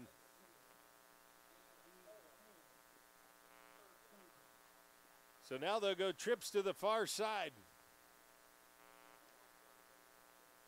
Forrest in the shotgun. They'll bring Irwin in motion. Send him up in the slot. Now they'll float him out. Forrest in a little trouble. Now heaves it. And the pass is Anderson dove for it. Tried to come up with the interception. Goes incomplete. And that's going to bring up 4th down. Yeah, number 19 was the man intended for the pass. He thought he was getting sacked, and he stopped his route. Oh, that's he just stopped right there. I'd have to say something to him if I was a quarterback going back over there. So Morton will go back about his own 15-yard line as Gagan will get set to punt it away. The Conk defense holds once again. 10:05 to go. Hutch on top, 7-0. And this one's fair catch is going to be called for at the 12-yard line. And make it the 11. And that's where the Conks, so the Conks have started deep in their own territory. Last possession, they get into the red zone and get a penalty and then an interception. Yeah, penalties are really killing us today. The Coach Thomas talked to his offense there, and it looks like offensively they're starting to get some things figured out of what Hutch is doing defensively. Yes, I agree with you. The running plays are starting to come around. We just got to be able to maintain it so our passing can come along. So the Conks will get set. Walker will be in the backfield. Too wide to the far side, and Walker dives ahead, maybe gets back to the line of scrimmage. Might have got tripped up there by his own man. Yeah, well, he's running an inside zone play, and the defender slipped off the offensive guard, and Butter ran into him. So Liniger will check into the ballgame. McMullen will check out along with Minner. Ritchie will check in as well. They're going to go diamond formation here to the near side. You got Ritchie, Mills here to the near side, Walker. And Morton will be your other wide receiver. Now they'll run a little sweep. They pitch it out to Walker. He gets hit in the backfield. Walker is going to lose about 6, and that time the Conquistadors did not pick up their blockers, the wide receivers. No, what it was a option play to this side, and it had to pitch it awful quick, and like you said, the blocking wasn't very good over here. So now it's going to be 3rd down and long for the Conquistadors. And your coach here, do you play it safe or you try to belt something out, a little screen pass maybe, but they're probably going to be back in prevent. Yeah, if they're back in prevent, we'd look at it. If it's man, it'd be a good screen pass, but I would play it pretty simple. That's personally me, just like that. They hand off to Walker, and Walker heads straight ahead and takes it up to about the 10, picks up about, 4 or 5 there. And the Conks will have to punt it away. Yeah, I'm just kind of awful cautious. When you're down around the 5, it's hard to get the ball in the air. I mean, you know what I mean? Right. With any type of option or a long delayed pass. So Stevens will stand back in his own end zone, and you can bet the Blue Dragons will be coming for it. Edwards will get set to receive at his own 50, and what a punt by Stevens there. Fair catch is called this time by Edwards, as Miner was right down there in his grill if he hadn't. And the Blue Dragons will start in excellent field position at their own 49-yard line, and the Conks, 7:42 to go, have held Hutch to just 7 here. Yep. Chad had a great punt that time at the position where he was at. Into the wind. Yes. But her defense is really starting to step up like what you said. So Kermiti and Simonot will be your corners, as Miller and Anderson are your safeties. You got Henry, Lockhart, and Wright are your linebackers. Here's a handoff to the tailback trying to get to the outside, and he's going to be stopped for no gain on the play. And coming up there was, I think, Lakia Henry. Yeah, they running a sweep to the left side. They pulled a tackle to lead the block. Defense did a great job. Just stringing it out. Yeah, stringing it out, and they stayed in their gaps. So now 2nd down. They're going to call it 2nd down and 12 for the Blue Dragons.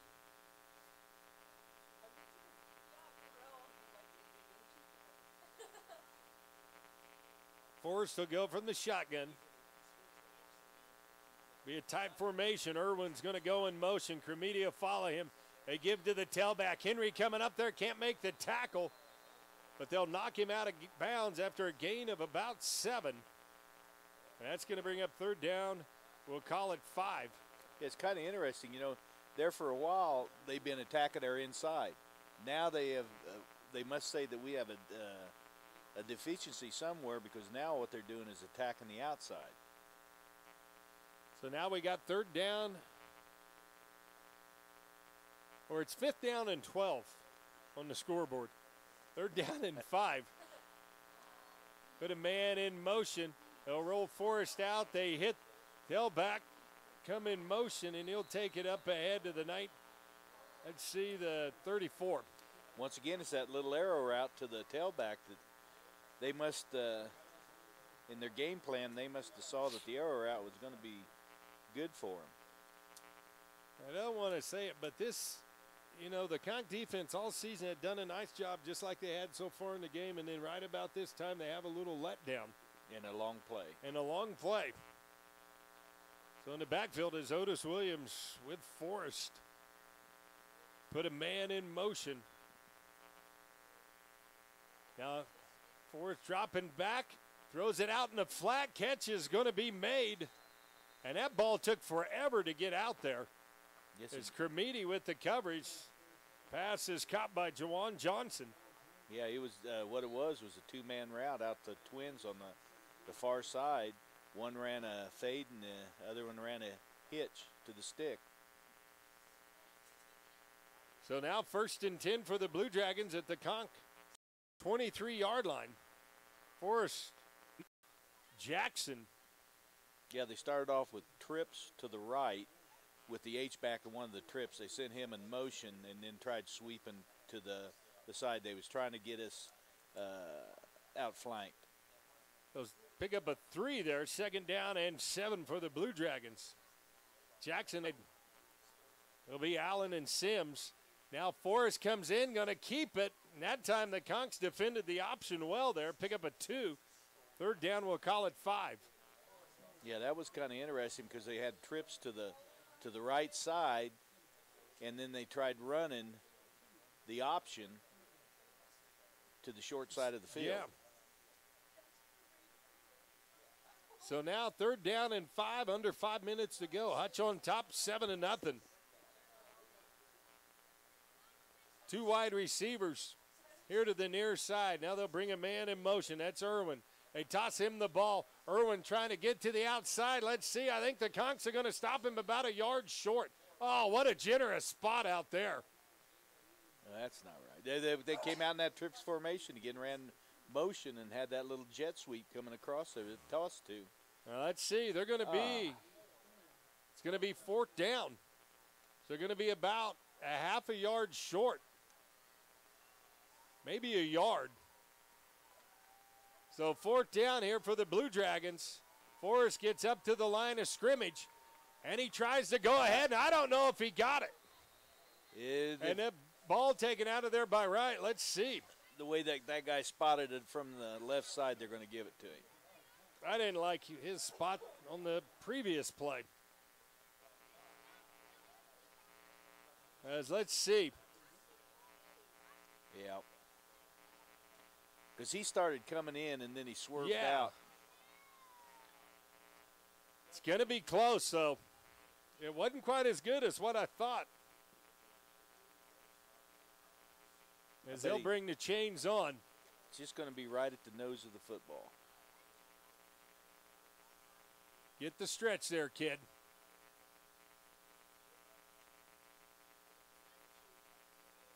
And the chain is tangled. And he didn't get it. The Conks hold. Right at the nose. Right at the nose. He was that far off. It'll be Conk football. And the Conquistador defense holds once again. Great job, D. Great job. Now we just got to get the offense clicking and moving. 4 minutes to go here before half. And I'm with you. I didn't like how he spotted the previous play, and then that one, as you said, he started swerving out, and then I thought, oh. Looked like he's been drinking out there, the way he's been running. Yeah. Good thing you're 30 packs at home and not in your car, we'd wonder if he maybe got in your car earlier. 24. 24s, okay, sorry. So Murphy will be back in at tailback for the Conquistadors. They'll go with 2 wide here to the near side. McMullen in at fullback. Walters will hand off to Murphy. Murphy heads up the middle and falls ahead, and you just really, he always picks up at least 2 or 3 when he runs. He's a hard runner. Once again, that is what we call, well, I won't give the name, but that is an isolation play up the front where the fullback isolates on the number 1 linebacker. You know, and Murphy runs like he's 210, and he's only 180 pounds. Yeah, he's a hard runner. So now the Conks will go back with the diamond formation. Wide receivers split. Here to the wide side, the near side, Murphy. He'll be in. They'll hand off to Murphy. And Murphy is, I think the tight end missed a block there, and he maybe got a yard there, and that's 3rd down now. Yeah, it was zone, and he just cut back into the wrong person. I think Coach T wants to take a timeout. We'll take one with him. Hutch on top, 7-0. You're listening to the Conk Radio Network. Jimmy John, fresh. Okay. Give me a minute. Okay. Yeah, just give me 30, Tim. Okay. We'll come back. We'll get your prowess as a coach here on what you call. 2:45. I'll wait until Coach makes a call, then I'll tell you. I was going to apologize for that because I knew what he was going to call on that run play on that one. 2,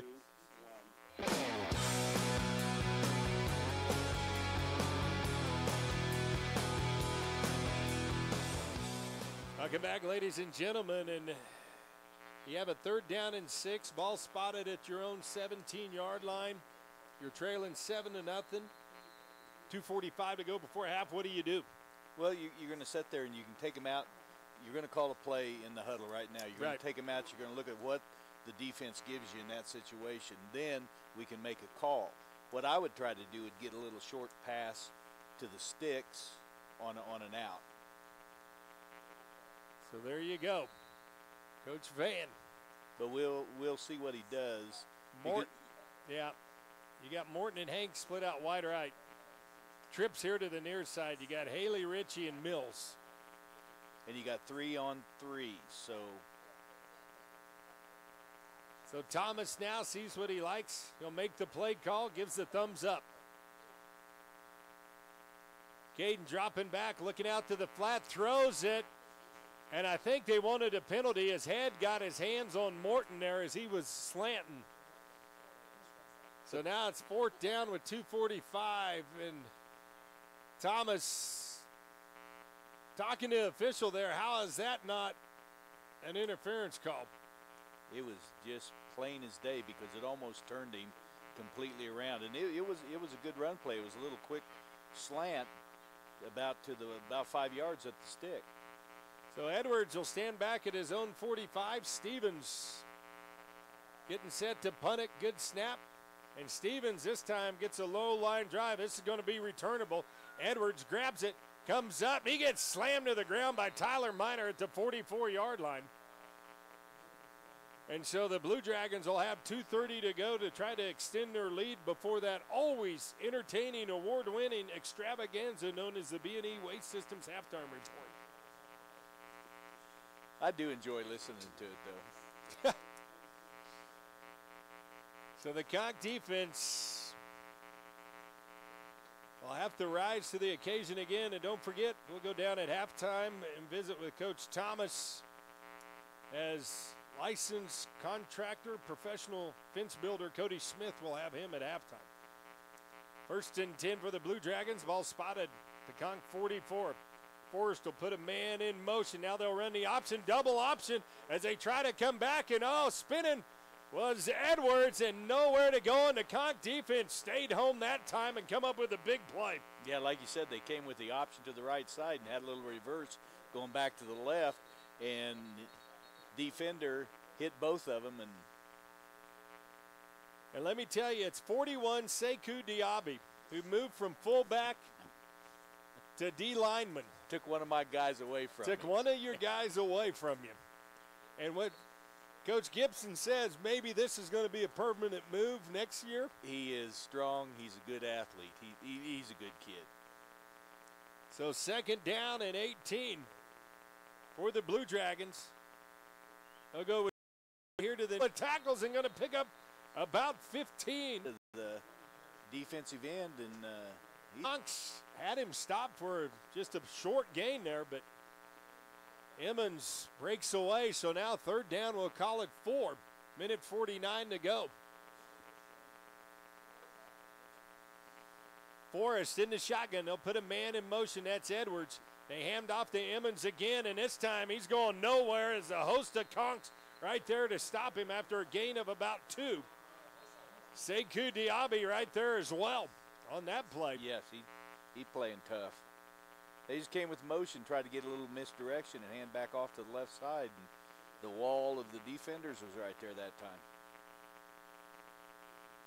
So now it's 4th down and 2, and if you're the Blue Dragons, you're kind of in no man's land on punting, but do you risk it here, or do you try to go for it and pick up the 2? Well, it looks like they're going to punt it. 9 out of 10 laboratory rats say punt it. Except for one high school coach across the country that never punts. That's right. And I can't remember his name. So Gagan will set to punt it away, and right here, you know, really you're in the position. Dodge's offense hadn't done anything. Why not try the fake? Got a delay. He said flag, and then I said instead of fake, he said Kellen Winslow went off the field about 3 times. They had to get him and get fluids into him. He'd come back out and just exhausted. He is amazing. So Murphy will be in the backfield, McMullen at fullback. Liniger will be your tight end. Morton and Mills here to the near side. Thomas checks the defense, now makes the play call. They'll flake out Murphy, try to get him the ball. Murphy trying to get the corner, breaks it through to the 30, and thrown down at the 35-yard line. I was getting a little excited there. No, what it was. Oh, that's okay, because he's got some vision to where Walters in the shotgun at midfield, dropping back. Now here comes the screen pass. They get it to Murphy. Murphy trying to get a seam here, can't do it. He's going to be knocked down at the 43-yard line. So a pickup of about 7, and the Conks are going to take a timeout with 40 seconds to go, and I think that's a wise one. As we'll take a break, you listen to the Conk Radio Network. Hey, Bill, you ever been to a chiropractor? Give me 30 here, Timmy. Okay. Okay, Bonnie. Did you eat that cake yet? No. Is that a big enough piece for you guys? Yeah. A little bit. I was cutting and laughing at the same time. 5, 4, 3, 2, go.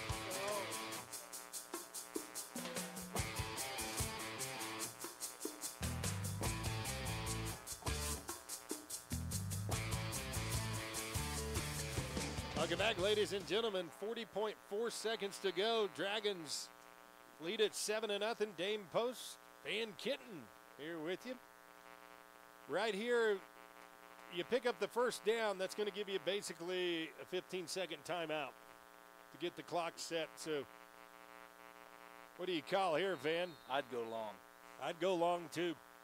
Walters in the shotgun. Diamond formation of receivers here to the near side. Murphy in the backfield with Caden. He'll shift over to the right. Blue Dragons with a 3-man front. Thomas now going to change it. Get set. Minner split wide right. Walters dropping back. Now looking to his right. Caden rolling out. Now going to throw it, and the pass going to be incomplete, intended for Minner. And we got a flag on the play, and that's going to be a roughing the passer. You know, we talk about it up here with Cole and I, and he played with Caden in high school, and we talk about how tough he is. You're there at practice every day. You see the games, the hits he takes out there. Tough little competitor. Yeah, but in practice, totally different than the games. Because oh, yeah, he doesn't get – oh, yeah, you don't – yeah. No, he gets hit a lot. And, you know, you contributed to one thing is the offensive linemen are young, but Right. sometimes Caden gets outside the pocket before he's supposed to. Right. But he is tough. He is a tough young man. So 1st and 10, ball spotted at the Hutch 27-yard line. 4 wide receivers make it the 28-yard line. 4 wide receiver, Mills and Ritchie here to the near side. Minner and Morton to the far side, going long in it, and it gets knocked out by the Hutch defender, and what a play back there by Henderson. Yeah, he was running a post on the backside. Caden laid it right up there in his hands, and the receiver just, as they was going down, the defender just knocked it out. That's why you always catch it out here with your hands. Exactly right. So Murphy at tailback, same formation. Mills and Ritchie here to the near side. Morton and Minner split wide right.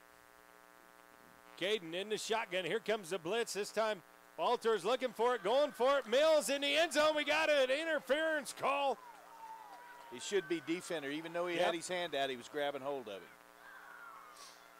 So that's going to be another 15 with 22.2 seconds to go. Conks with no timeouts. Blue Dragons with 2. Well,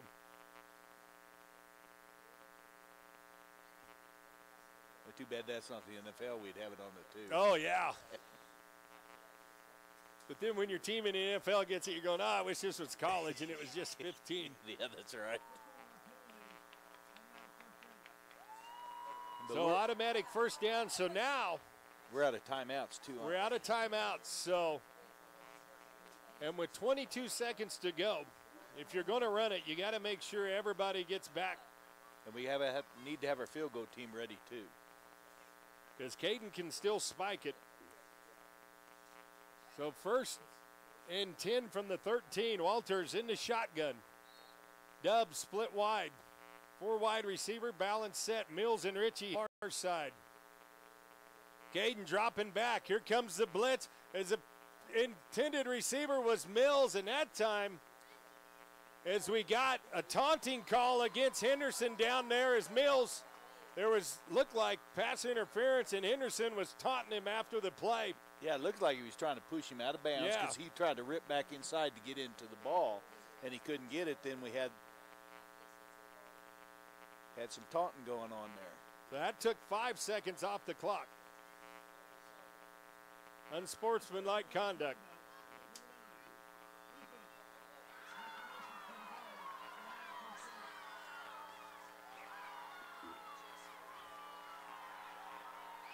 And you can hear the kids underneath the crowd mic.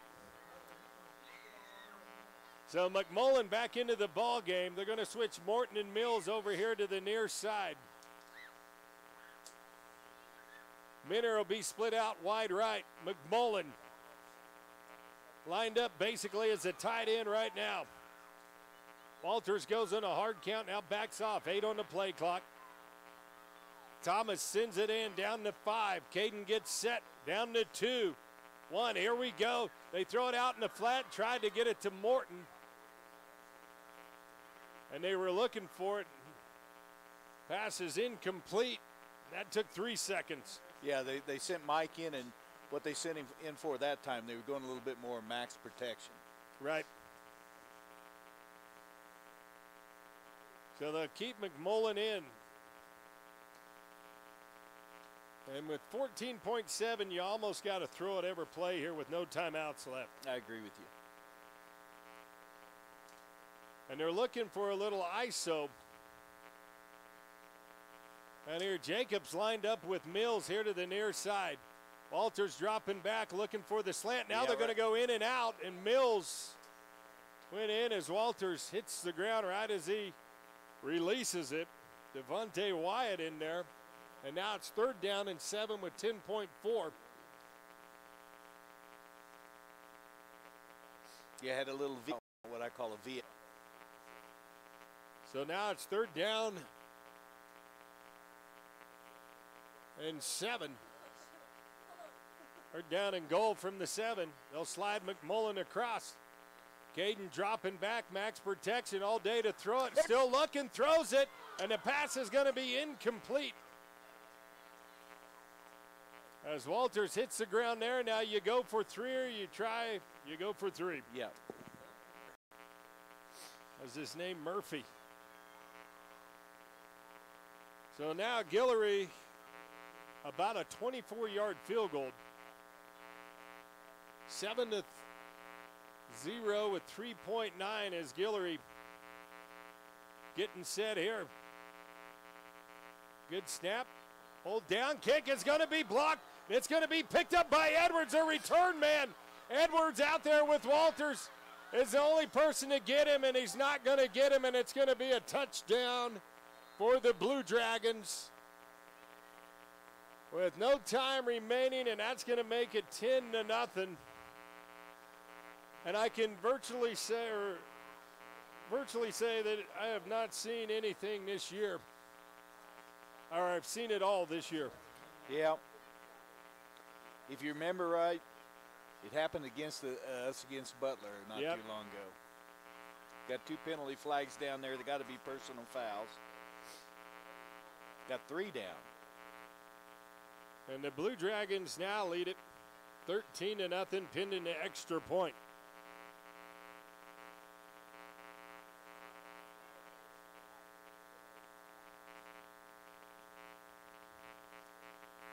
So Hutch will get lined up, and then Niemeyer on. He's 38 of 39 on the season.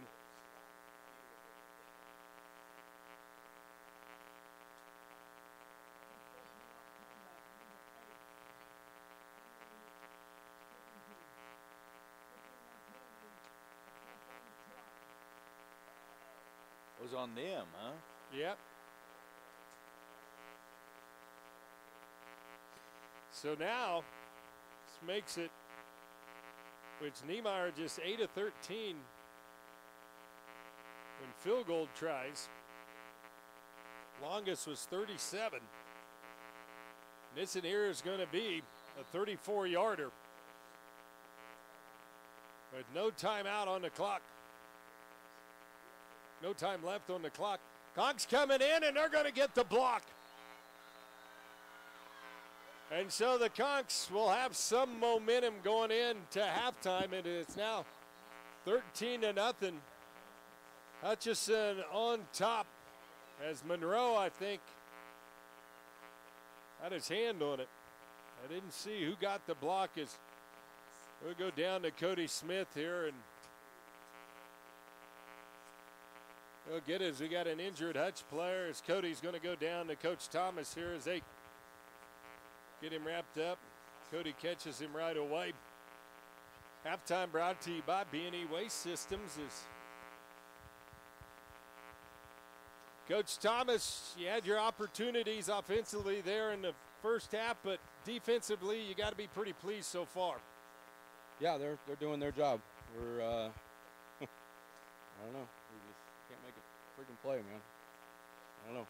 We dropped a touchdown. We had some shots. I thought there was a couple PIs. They grabbed AJ around the waist on one of those slants that would have been a first down conversion.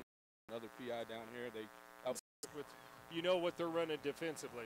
Yeah, we know where we want to go. I think the kids feel comfortable with it, but I mean, at some point in time, we're turning guys loose in the run game, and we're not making enough throws and catches on offense, and the result is what it is. All righty, Coach. Well, go get him. Come out at halftime. Appreciate it. All righty, Coach Gary Thomas here with us at halftime, and the licensed professional fence builder, Cody Smith, there with us on the sideline. I'd like to thank him for doing that for us. We'll take a quick break. We'll come back with your B&E Waste Systems halftime extravaganza. You're listening to Conk Radio Network. Do you need to clean out a garage? Give us 2. Okay, Okay. got it. The cake's good. That's my favorite cake, man.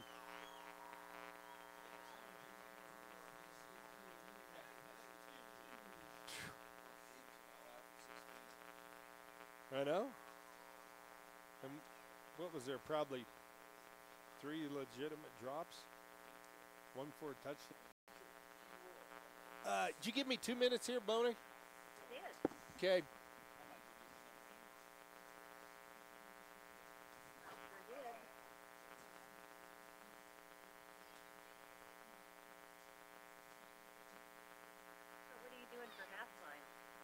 I'll just read stats and.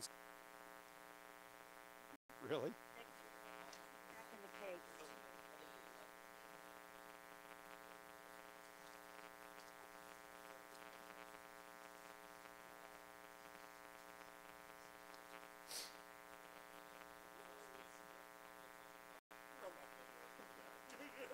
Do what?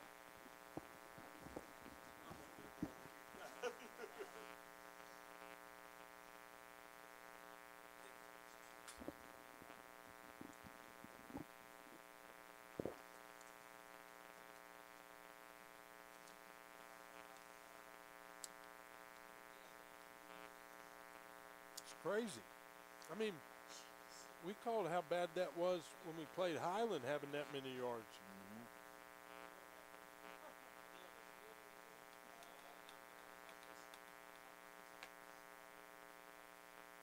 We're right at 2 yards per play. That's it. But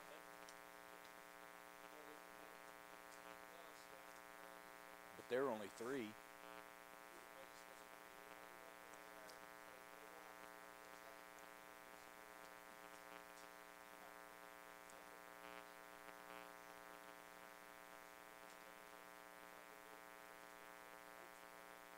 Do, do, do, do. What? 10 seconds. No, it's nothing now. 4, 3, 2, 1.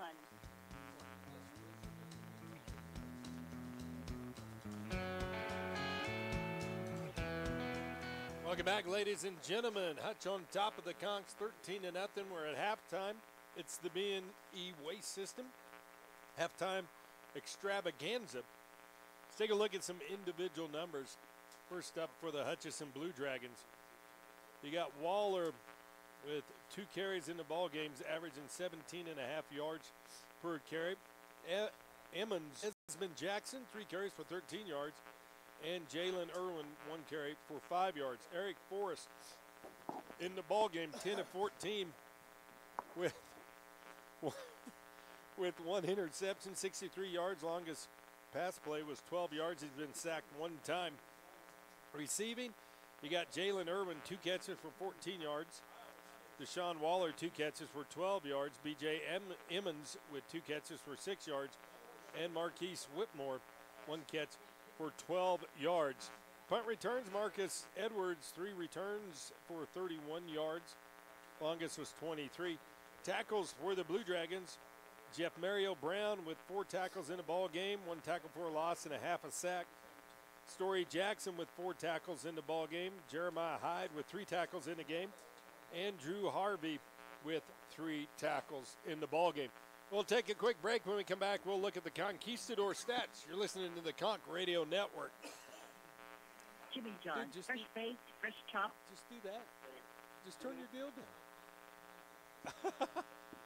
2 minutes, man, please. Is that what you want? 2 minutes? Uh-huh. Okay. Huh. I got Van over here coughing up a lung. Sesame seed.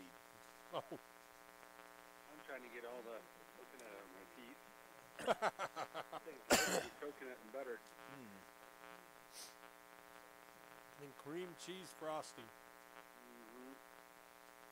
Do you bring any of that up here?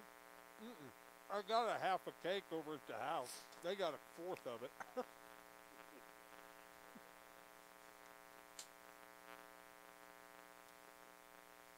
My dad gets them flown in from this place in North Carolina. This guy gives him every year. They're $75 to have one shipped to you. Those are the really, really good ones.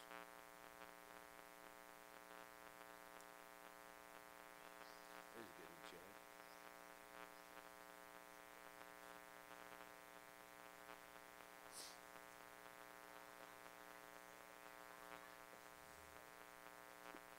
You see Cameron tonight come. This is the game that we had McDonald's up in the press box. I will. I'm going to tell Cole.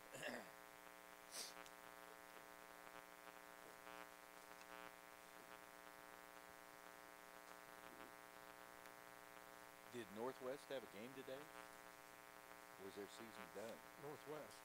Northwestern, where Cole went? I don't know.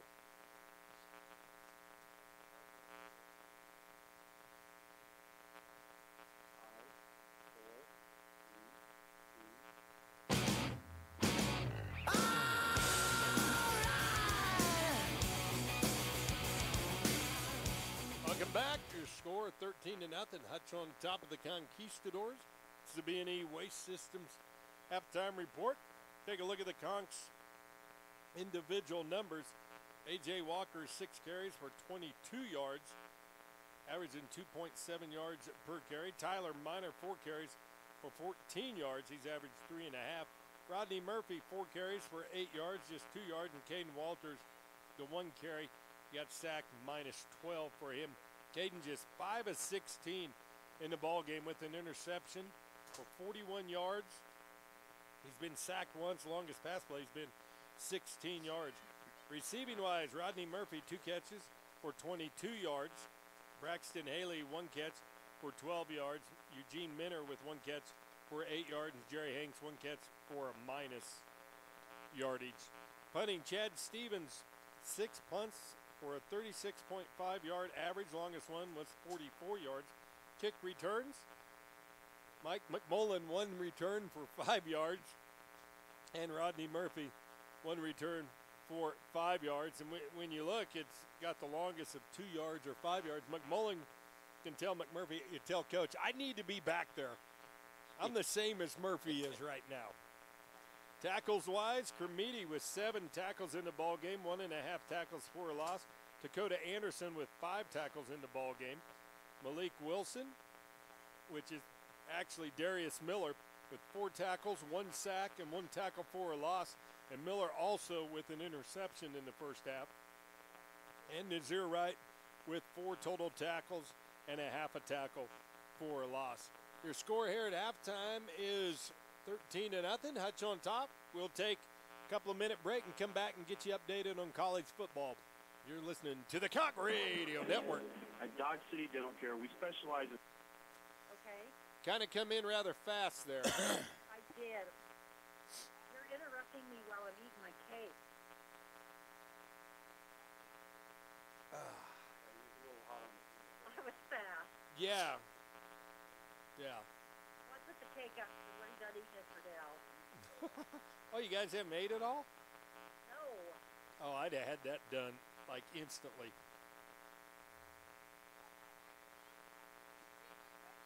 Listen to them kids down there. They're just chatting and talking.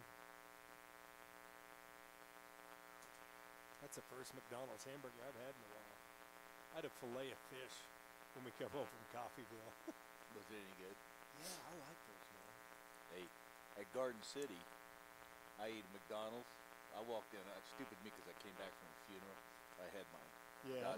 I walked in there and all I heard in the back was Dodge City Football. I got sicker than a dog at halftime. I was out in the pickup throwing up. I hate Garden City anyway. They poisoned me. And that's a 90-mile drive back home. Yeah, it is.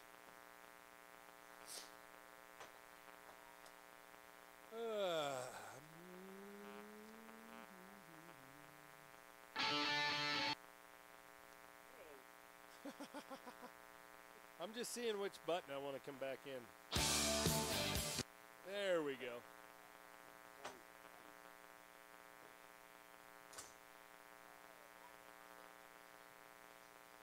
God dang, I cannot believe we should be tied. Yep. We're at 9. Okay. 6, 5, 4, 3, 2, go.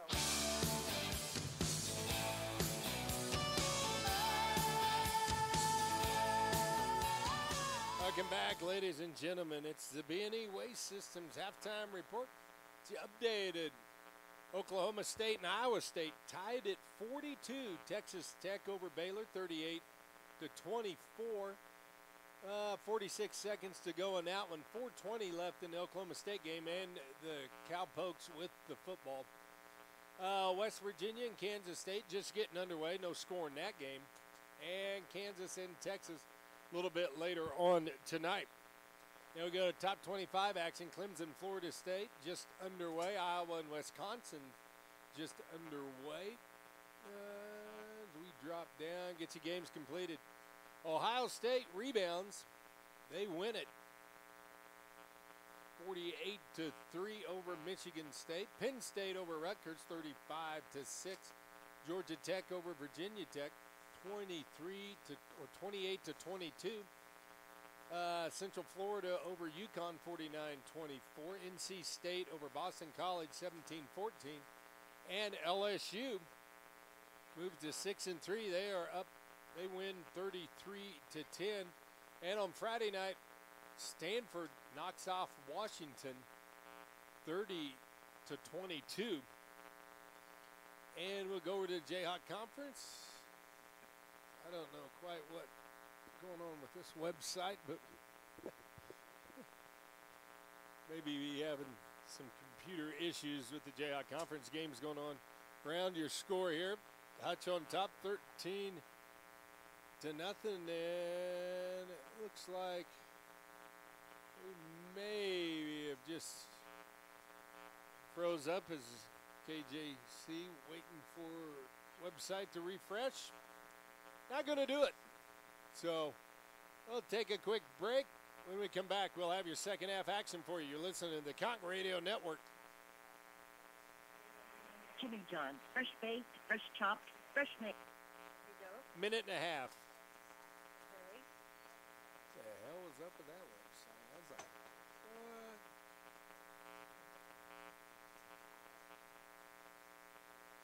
what? Oh my word! Iowa Central over Butler, 7-0. Started the third.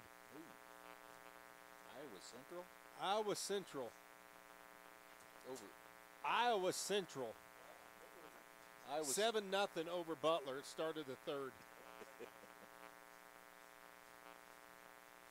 Holy crap.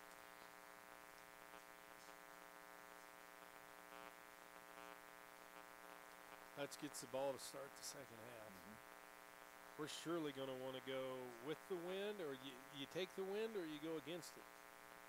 You want it in the fourth quarter, or you want it in the third? No, I'd take it now. I don't. To me, this is not enough wind to. From what we played in. Yeah. Darius Miller, we should have had him at safety a long time ago. Yeah. He's not too bad. What was he, a backup? Was he a wide receiver? Over it, 10 seconds. Okay. 5, 4, 3, 2, go.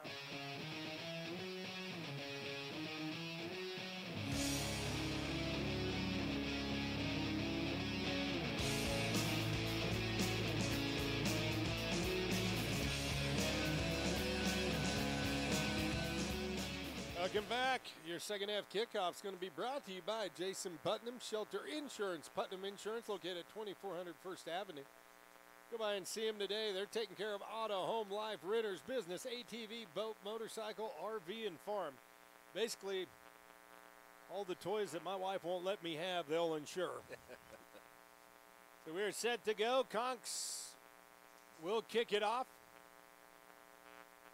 To start things off here, they'll go into the wind. They'll have the wind at their back in the fourth quarter. Guillory set to boot it away. And Hutch, they'll have Edwards back. Along, I think, Edwards will be the lone guy. You'll have Irwin as one of the up men, along with Hunter Sims. Guillory set to go, and we are set to go up here in the booth. Damon Post, Van Kitten, second half underway, and this is going to be a short kick, going to be grabbed by Edwards. Has a seam right up the middle, breaks the tackle near midfield, still on his feet across the 40, and going to run out of bounds at about the 33-yard line as he gets ran out of bounds by Morton and James Spann. And we got a flag on the far side. They just blew the whistle. I don't know what it.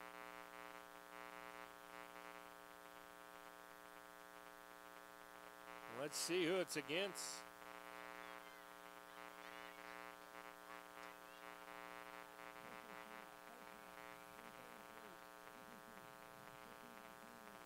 It's going to be a face mask against the Conquistadors.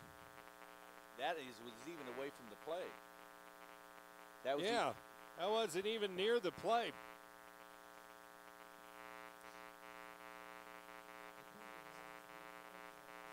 Mr. Al Santani. So Hutch will start in the words of Barney, the Purple Dinosaur, super de-duper field position. They're going to go too wide to the far side. They're going to put a man in motion. They'll hand off to the tailback Emmons, and he's getting wrapped up at the line by Nazir Wright. Gain of about 3, second down and 7. Yeah, it's nothing different, any different, just zone coming at us. So the Conch defense be called upon again to come up with a big stop here. As Hutch already leads at 13-0, threatening to make it at least 20. Forrest in the shotgun, Emmons in the backfield with him, too wide to the far side. They'll move the tight end around. They give it off to Emmons. He's trying to string it out, nowhere to go. Now cuts it up and somehow found a hole and picked up about 5, and that's going to bring up 3rd down and 1. And the Conchs had strung it out perfectly there. Just Emmons found a seam and slipped through it. Yeah, they just zoned to the outside. And like you said, he found a little sliver there, and he went through. Clock runs. Hutch on top, 13-0. Emmons in at tailback. Splitting out wide will be Johnson to the left. Here to the near side is Irwin. They'll put him in motion, bring him across. Simonot will follow him. They hand off to Emmons, and he'll run right where they cleared Irwin out. He'll pick up the 1st down, still on his feet. Ball's going to be loose. Let's see who's got it. It's a fight for it. The Conquistadors say they got it right at the 1-yard line. Nazir Wright coming out of there as they stripped it. Yes. And the Conchs have it. And oh, what another big play by the defense there. And I didn't see who stripped it. But coming out of the pile is Dakota Anderson. And how big a play was that? Oh, big. You know, the thing about it is the running back. And Darius Miller, look at him. He's coming up. He might have been the guy stripping it. Yeah, that's the one thing, you know, the running back's giving all this extra. Heck of a job with him, but the biggest majority of the time it ends up getting stripped out. Yeah, and how often as a coach do you not just go down? Yeah, you know. Because you know. Yes, it happens at every level. You got somebody just busting their behind to try to get extra yards, and then, you know, half the time I think they get wore out and tired. So Hanks will split out wide right. Ritchie will line up in the slot. McMullen at fullback, Minor at tailback. Mills here to the near side, and they give it to Minor. Head straight up the middle. He maybe picked up a couple there. They're going to mark him down at the 3. Yeah, it was just zone it once again. And there was a hole there, but it closed off quick. So Coach Callahan, haven't seen that very much this season. Looks kind of happy with his defense right now. Yeah, and he's even got a headset on. Yeah, he does. So now Walters will check over with the side. 13 on the play clock. Haley and Hanks split wide right. Mills here to the near side. 4-man front. They'll put Haley in motion. They give it off to Minor. Minor with a big hold. Takes it up to the 15-yard line. And the Conchs get out of deep in their own territory, out to the 15, and now some breathing room. Yes, it's just zone again. Made a little cutback, found the hole. So Walters in the shotgun. They'll put Haley back in motion. They give it off to Minor once again, and this time he'll pick up maybe a yard. Coming up there is Minor. Lost the ball, but after he hit the ground. That's going to bring up 2nd down. We'll call it 9. Liniger now is going to check in as McMullen, the fullback, will check out.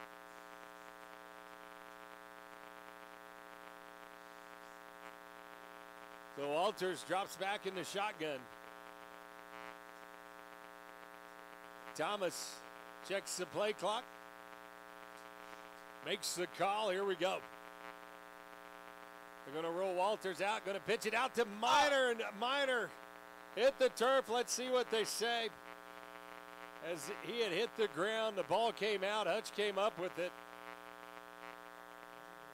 And Miner, if he could have kept his footing, had the seam. Yeah, it looked like he just lost his footing there. Because he had that, he saw it coming up and he saw that little cutback right there and he planted and it came out from underneath him. Conks are going to go with 5 wide now. They'll put in Richie and Haley, and Hanks are going to be split wide right. Mills and Morton will be here to the near side. Thomas changes the play. 5 on the play clock. Down to 4. Caden gets set. Down to 2. 1. They just get it off. Caden looking long. Throws it to Mills. Makes the catch it to 20. And the Conks will have to punt it away, but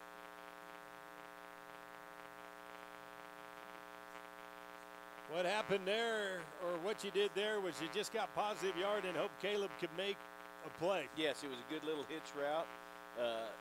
Hopefully what they was thinking is we're going to catch it, turn, get upfield, get some more yardage. But they got us away from the end zone. So Stevens set to punt it away. Edwards will stand back at about the 50-yard line.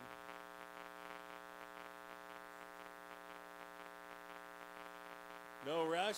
This time Chad gets it off the side of his foot, but it takes a conquistador roll and goes out at the 47-yard line of Hutchinson. So that's going to be a 33-yard punt. Yes. So the Blue Dragons will start 1st and 10 at their own 47-yard line. As Hutchinson leads it 13-0. Forget Wednesday night. Got Conk basketball will be at home. Come on up to the Dome. Hello. Hutchinson with the ball. They're going to roll Forrest out, going to flip it out in the flat, and it's going to be dropped by the tailback Waller. Yeah, once again, what they're doing is running us off when we're locked on man. Coming out with an arrow route with the back. And that's a lot of times why scrambling quarterbacks give us somewhat of trouble, is because we're locked in man most of the time. Yeah, because we do run a lot of press with the cornerbacks. So Allen will split out wide right.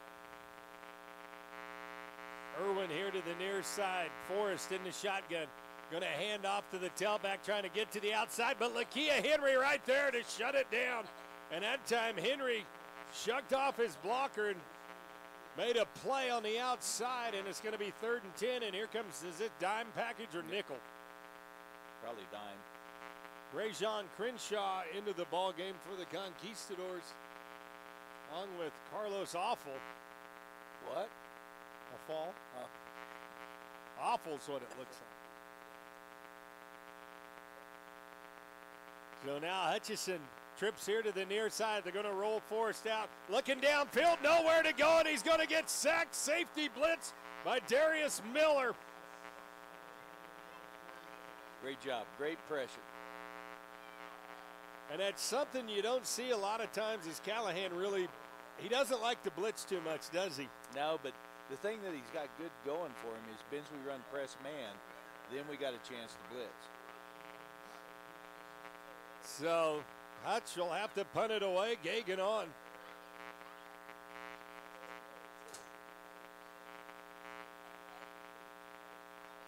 Low snap. Conk's coming for it. Don't get there.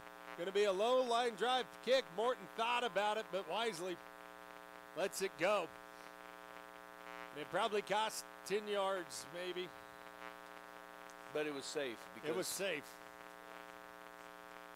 Better safe than sorry. Yeah, especially with them coming down, barreling like that. They wasn't far away. And the way that, you really didn't know which way that ball was going to bounce. Right. But once again, where we start. Yep. It's been field position most of the day. And it correlates with their average, what, 2 yards per carry or per play. Wind's starting to pick up here in the third. So Walker back in at tailback. McMullen at fullback. They'll go 2 wide here to the near side. They give it off to Walker. He heads straight up the middle. Walker, somebody got a hold of his face mask and released really quick as it picked up maybe a yard. Yeah, that was just a dive play up front. The reason is because the fullback cut the backside in. And the inside closed quick. So Minner and Morton will check in. McMullen will kick out. They'll go with Sacamano at tight end.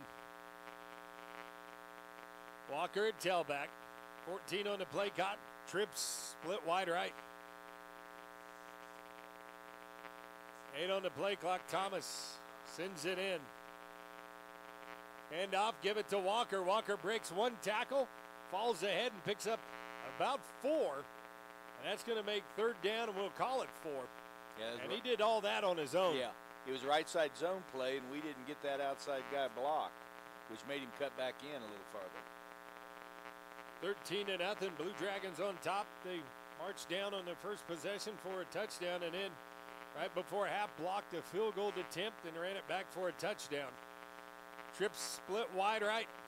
3rd down, we'll call it 4. Thomas giving the choo-choo sign. Walker in the backfield will stay in and block. Here comes the blitz. They flip it out. They get it to Ritchie, and he's not going to have enough for the 1st down. Going to be stopped about a yard short.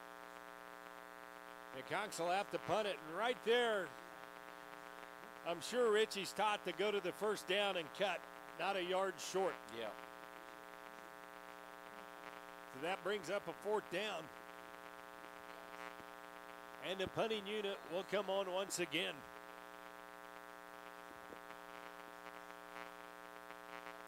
And right there, it's just one of those, you got to know where you're at on the field. Yeah, it's those middle mistakes that just accumulate over time.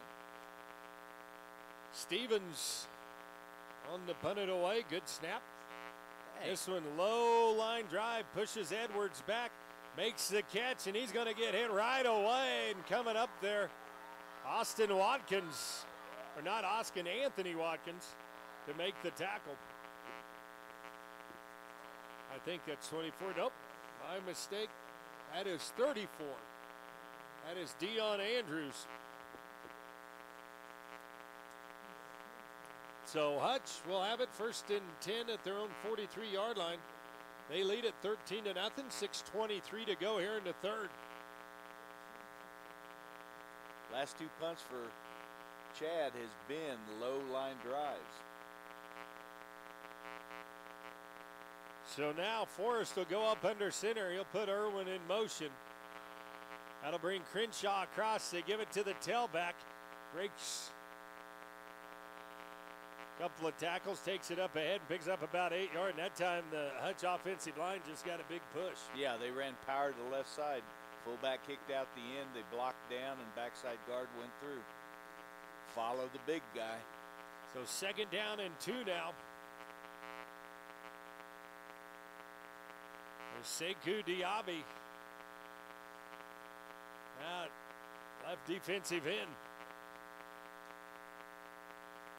Bring Irwin once again, and Hutch looks like they're just going to try to power it. They pick up the 1st down, gain of about 4. And it looks like Dana Lockhart may have got hit below the Mason-Dixon line there. Yeah. But you pinpointed last time, the offensive line looks like they're hopefully not taking over, but their offensive line is getting a good push on us. So 1st and 10 in Conk territory right at the 45-yard line. Irwin. They'll split out wide. Here to the near side, Johnson. Now they'll bring him across. Kermiti will follow him right across. Give off to the tailback, trying to get to the outside. And he does, but coming up there's Darius Miller to make the tackle, but not before he picks up about 6. He's a little faster than what I thought he was. Yep. Now checking in will be Williams. Tailback. So Miller, it looked like he took maybe a too short an angle, but he got caught up, made the tackle. Second down, we'll call it 3. Williams at tailback, Forrest in the shotgun. Too wide, they're going to flip it out in the flat. Catch is made over there, that's Jagweeb. Let's see, he's going to be right at the first down marker, and that's going to move the chains. So Hutch will have it 1st and 10 at the 35. Or are they going to say, nope, they're going to move them. Yep. That was just a little play action, little hitch on the outside. They've done that, yep. you know, seems like about 5 or 6 times today. They'll go dubs here to the near side. Put a man in motion, Jagweeb. High snap, they're going to give it off to the tailback, trying to get to the outside. Miller coming around, going to make the tackle. And that time, Nazir Wright got sucked inside there.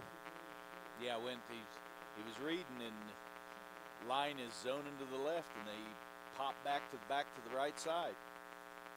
3:47 to go. Hutch on top, 13-0.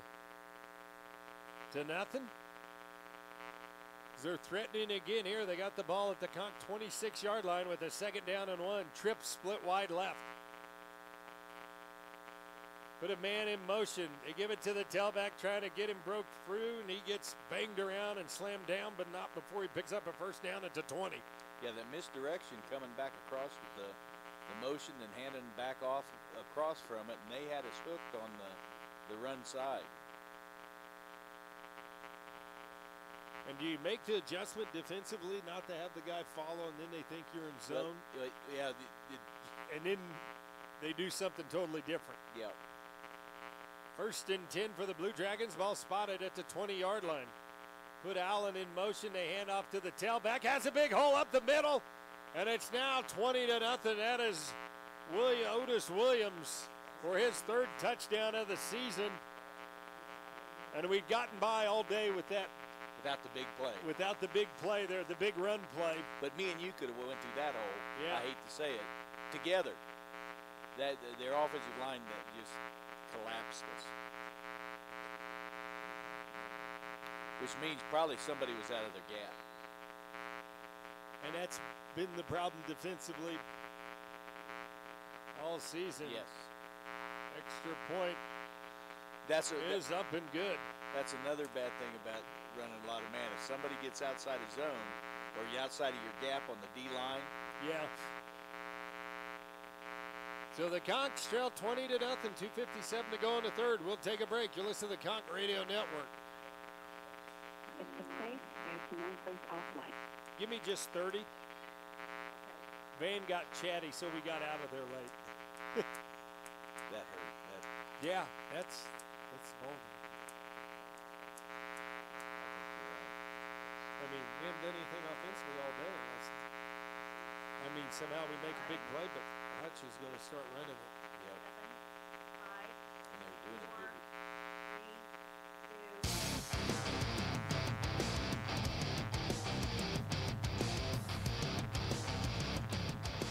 3, 2. Welcome back. 20-0. Hutch on top of the Conquistadors. 2:57 to go in the 3rd quarter. Damon Post, Van Kitten. It's Bonnie Govan and T-Dog Tim Trent back at the station producing the broadcast. As Gagan's getting set to kick off, Murphy back deep, and now at the 20-point lead, you dare him. You kick it to Murphy. And here we go, and they're going to kick it to him. Murphy's going to grab it at about his own 3-yard line. Going to bring it out here to the near side, sees a gap, gets hit right away, and he gets stuck hard right at the 21.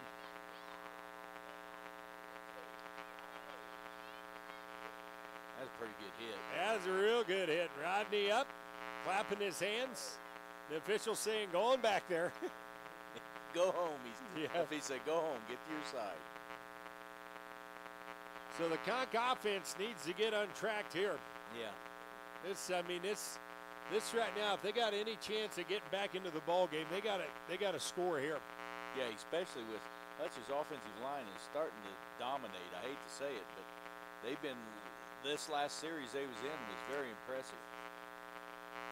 And they did it on the ground, basically. Yes. And you made the point during break. What are they going to do?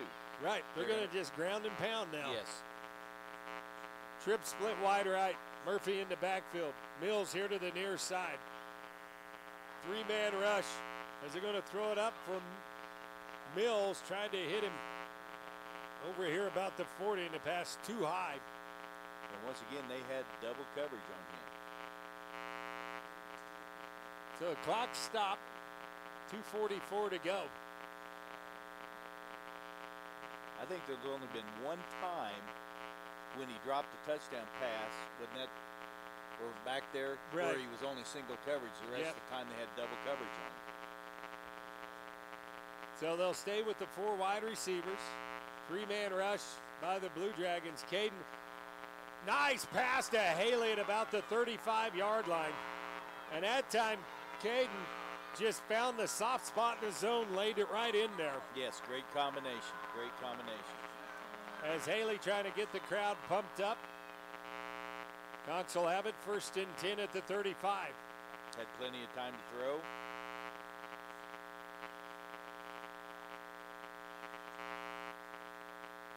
Now they hand off to give it to Murphy. Murphy makes one guy miss, makes another guy miss, trying to get to the outside, runs out of bounds, but not before he picks up about 7.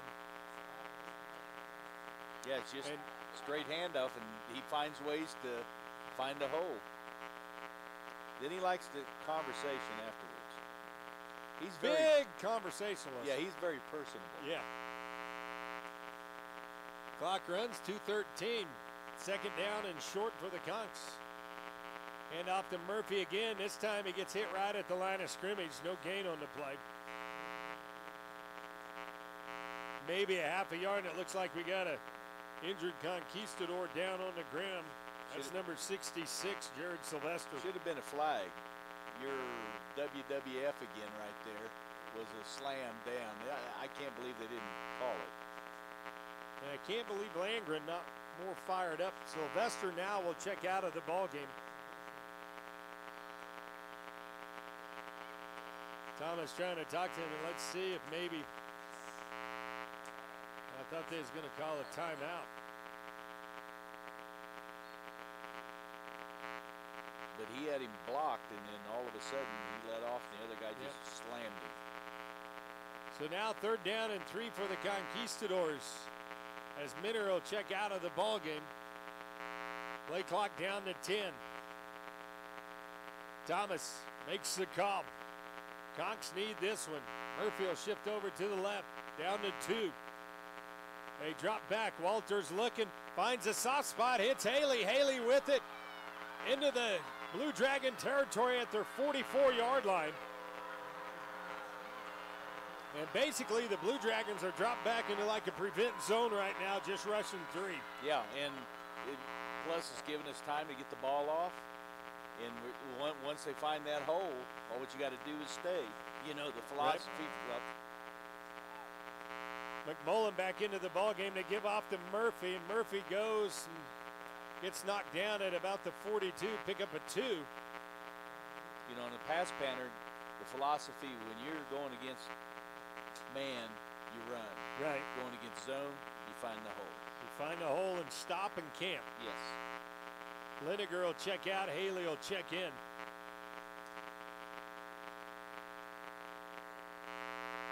So Thomas sends the play in. Conks are going to go 3 wide. Mills here to the near side. Minner and Haley now going for it all. He has a man all by himself. That's Minner. Minner takes it and going to get upended at the 4-yard line. And oh, what a blown coverage down there. Yeah, what happened is, I won't name the play, but what it was a bootleg backside. The fullback goes out in the flats, which brings the corner up. The other guy slipped in the deep, so it's a miss, like you said. So now the Conks threatening with 24.7 seconds to go here in the 3rd. 2 wide to the far side. Murphy in the backfield. McMullen at fullback. Gonna hand off to Murphy. Puts his head down and just keeps driving. Push. And let's see, as they're gonna stop him down right at the 1 foot line, I think. And that's gonna do it. So, at the end of the third quarter, the Conks trail 20-0, but they're threatening for their first touchdown of the ball game. We'll take a break. You listen to the Conk Radio Network. Now we look like an offense. Mom and Dad, we have a Minute.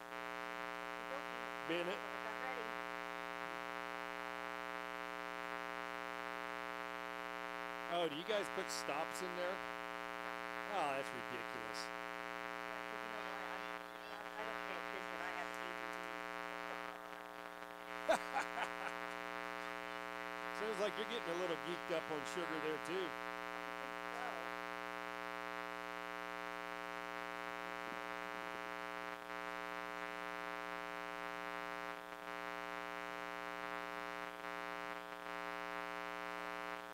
Oh, they're at the 2. God, I thought he was going to push to get in.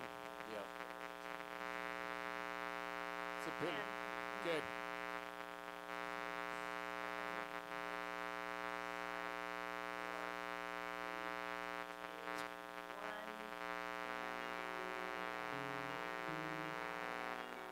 Welcome back, ladies and gentlemen. The Conks threatening here to try to get on the board. Start of the fourth quarter. They'll have it. Second down and goal from the 1 yard line. And now you got to go with hippo formation. Yeah, the old, yep. But I don't see it. I don't see it as of yet. I don't remember practicing it this week. But you know, the rule is funny. You can push from behind anymore, but Right. you can't pull. Right. So Murphy will be lined up at tailback. Mills split wide left. Minner here to the near side. Walters in the shotgun. Murph directly behind him. And a high snap. Going to hand it off to Murphy, and he's not going to get there. Going to be start. Let's see. One official's got him right at the 1 foot line. And it's going to be third down and goal. Right outside the goal line.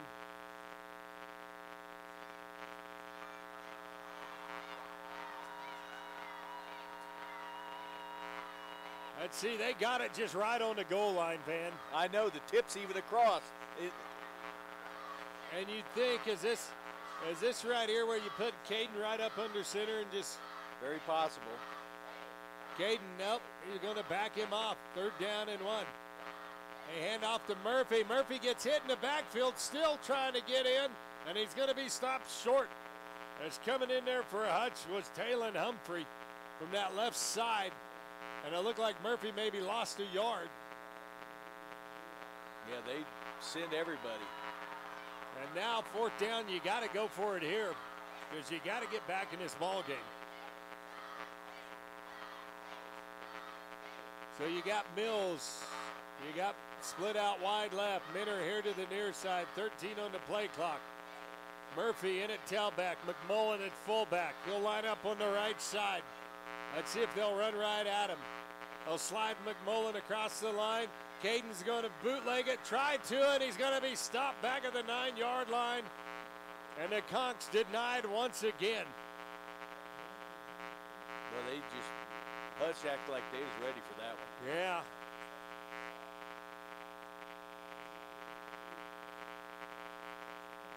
And that time,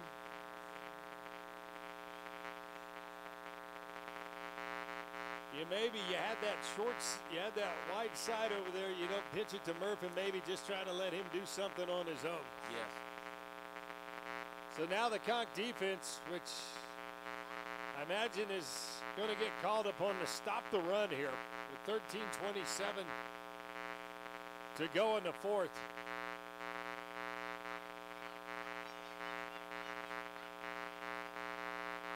In the backfield, it'll be Otis Williams with Forrest.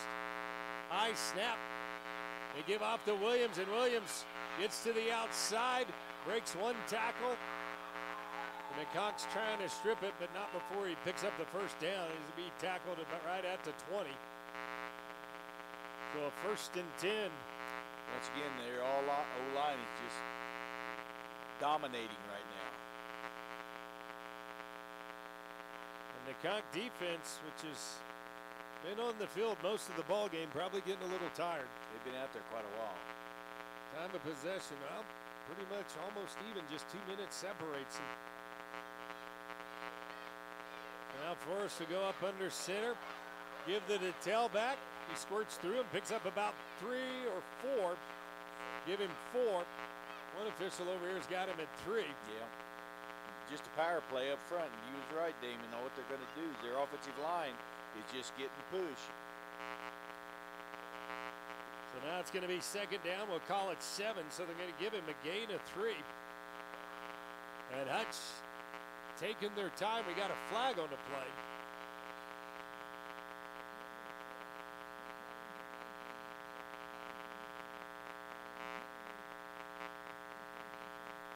So that's going to back him up 5. I didn't see that flag over in the corner. I didn't either. So it'll be 1st and 15 for the Blue Dragons. They're going to go I formation, 2 wide receivers with a tight end, pro set. Now they'll put the fullback, they'll slide him across in motion to try to get the tailback to the outside. And he's going to get knocked down out there. Lakia Henry on the stop pickup of about 6. And that's going to bring up 2nd down. We'll call it 9. Yeah, it was just a run outside and defending Seco a little bit. He was getting held big time by that I tackle. was kind of wondering right there too. What is the definition of holding? Because I've saw it different all season long and it's not consistent here. I agree with you. Just as long as you keep it inside. If you keep them held inside here and you don't hold your arms out. Right. So now we got 2nd down and 9, 4-man front for the Conks.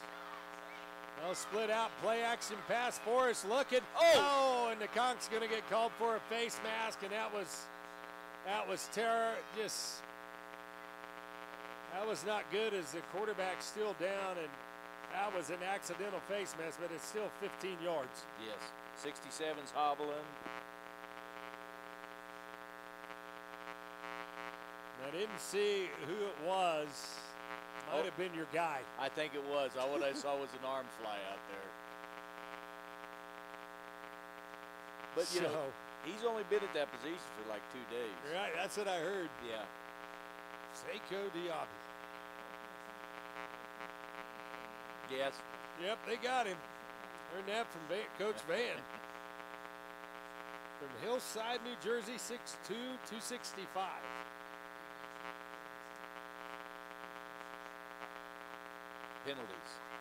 Penalties. 12:06, clock runs, Hutch up 20-0.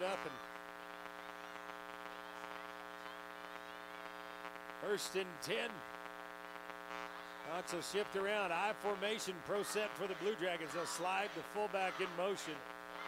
They give it off to the tailback, and he's going nowhere. Coming in there for the Conks is David Monroe to make the tackle.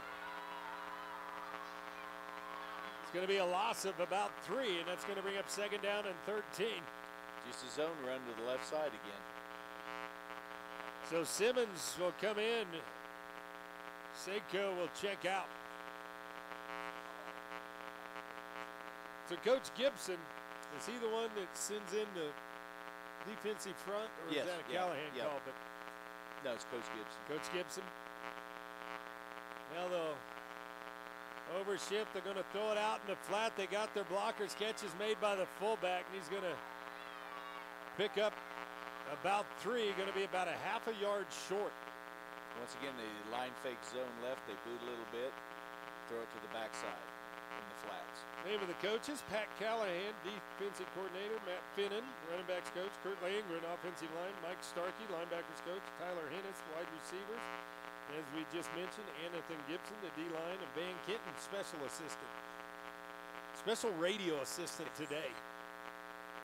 So 3rd down and 1. They moved the chains for some reason as they called it a 1st down. Is that right? 3rd and 11. Oh, excuse me. Nothing doing there. And that probably was pretty much like the touchdown run right there, but we were just in our gaps that time. That's correct? right. You're exactly right.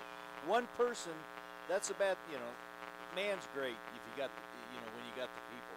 But if you have one person that mess up and you don't have a safety up over top. Right. Katie barred the doors. Because you see it, because so many of these games this year, the defense has been great on the run, then all of a sudden, in one play, they look like, what the heck happened? Yes. Either one defensive line or the linebacker didn't get their gap. Yeah, and it's just been, and it's always come at the most inopportune times. Yeah, you're exactly right.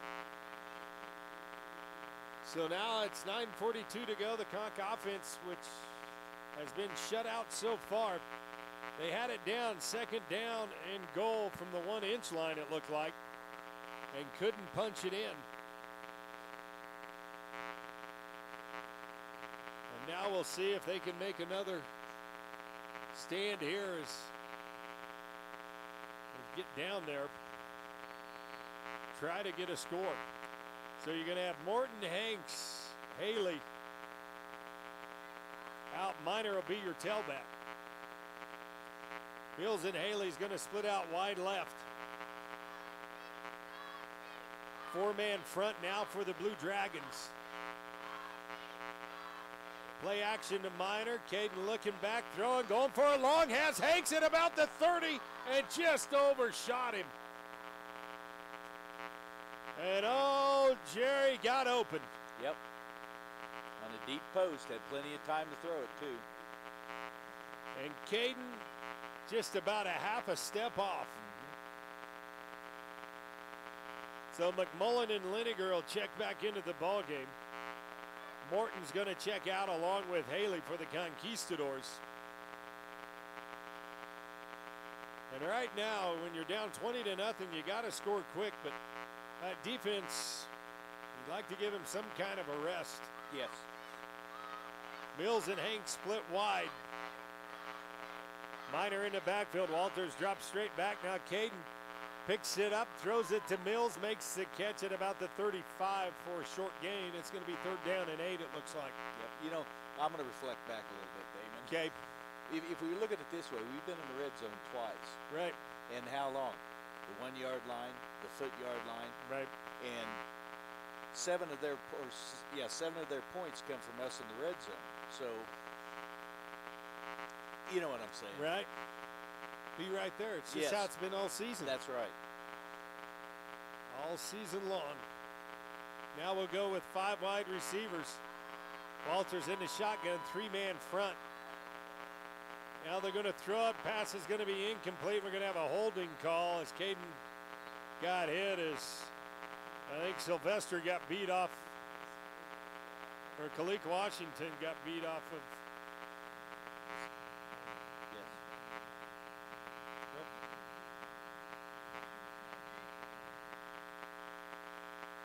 We don't have a 71. I think it was 72. But we's open in the middle. It's just. And Coach Thomas looks like he's going to go for it on 4th down, which I think with 8:47 to go, you got to. I mean, you got to score. I think he's going to try drawing on offsides right now. Yeah. But he is going. Walters gets set. Caden dropping back to pass. Throws it over the middle. Has Haley. Haley breaks the tackle at the 45. Braxton still on his feet all the way down to the 25. Good call, Coach. Great call. I sat here watching these signals, and I'm tempted to say something, but I won't. So they're going to mark him down at the 24. Big play by the Conchs. Great job.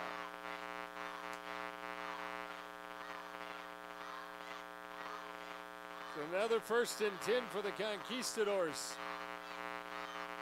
And now it looks like Hutch wants to take a timeout with 8:20 to go. We'll take one with him. You'll listen to the Conch Radio Network.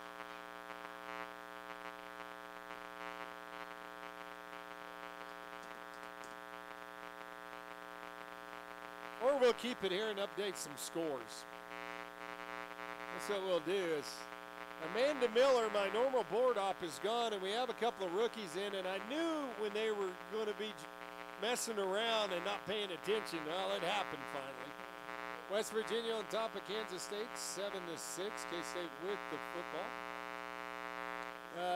Texas Tech knocks off Baylor. Oklahoma State over Iowa State, 49-42. And you knew with a small amount of time left in that one in Oklahoma State with the football, Something's going to happen with them. yeah, you were probably going to lose that game. That's right. But Iowa State, give that coach credit. But the big one is tonight, in my opinion. Which one's that? OU and Texas TCU. TCU. Because they're 5-6. Right. So 1st and 10 for the Conquistadors. 4-man front for the Blue Dragons.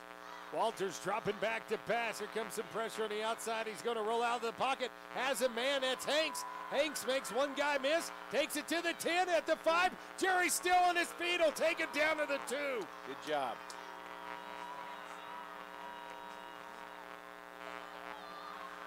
And I thought Hanks maybe should have cut it up, but he knew more than I. He got it to the 2.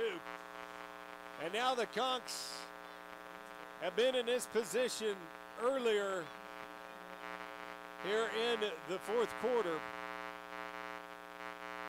and could not punch it in. We'll see if we don't get hippo formation here. Not going to happen, Coach Van says.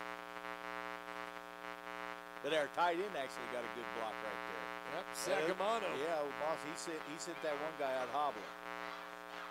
So they'll bring Mills and split him out wide left. Hanks wide right, Morton. And Hanks did a nice job of finding that zone and just camping there. Now they hand off. Nope, Walters is going to keep it. Caden's going to slide in. Touchdown, Conquistadors. Good job. Great read. Great read. As they were keying on Minor there. Yes. Caden tucked it in and kept it. And you know, you got Guillory on for the extra point. And it's just been a year of what could have been, what should have been, and what is. And the extra point gets blocked. It's going to be picked up by Sacamano. Oh, no. One of the Hutch players picks it up. Still on their feet. They got it. They lateral it back. And I'm sure Coach Rhodes wants them just to probably go down with it. And it looks like they're going to try to get out of there, and Guillory's going to come in, try to get it. Giving chase is Haley, and he's out. There's no flags, and Hutch is going to run it back for a 2-point conversion. And here comes the flag.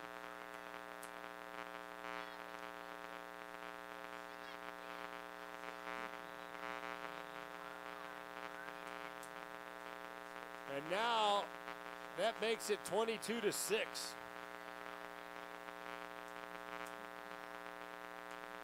the flag about? For the Conquistadors, Mike McLean, I think.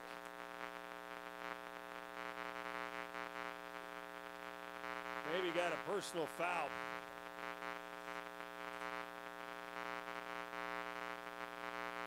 Well, that's the 3rd red zone, and we finally scored. Well, he scored. Coach Thomas's team have yet to be shut out since he's been here. And I was just noting the worst loss was by Hutch. Thinking, I was looking at the program. They beat us 63-0 in 2011. There's one worse than that, and I ain't gonna. Well, let me pull out that little piece of tidbit if I can find it back here.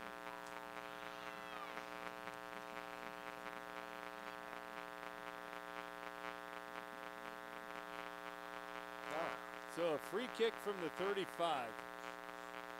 So they're not allowing the 2 points. Right.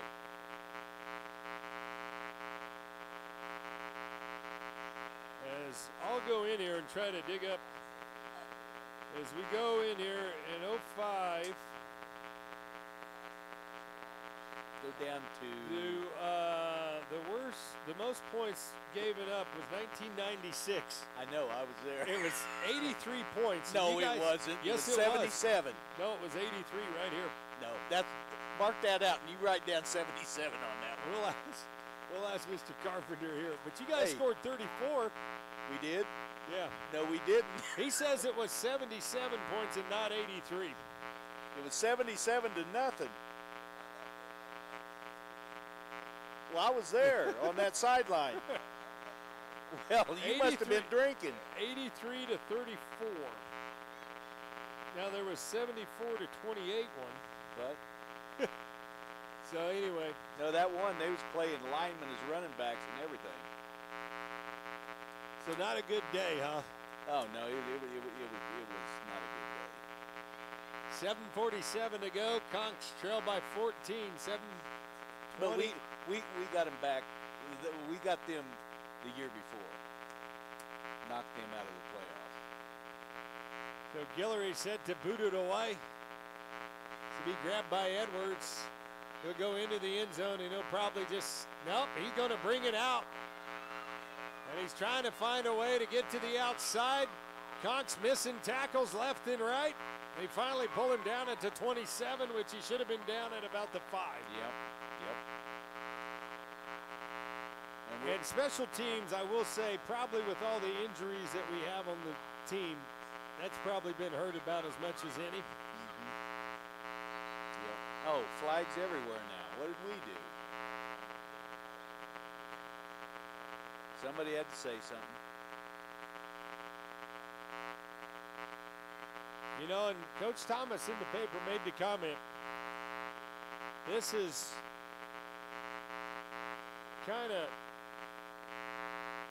your tryout for next year.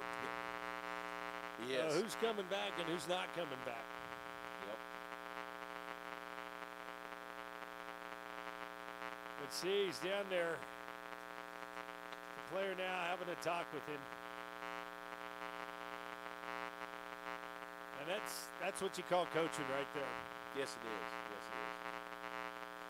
That's what they, I've been Adam Alsantani. I've been around a lot of coaches and everything. I really respect Coach Thomas. Offensive mind-wise, where would you rank him? Oh, he's great.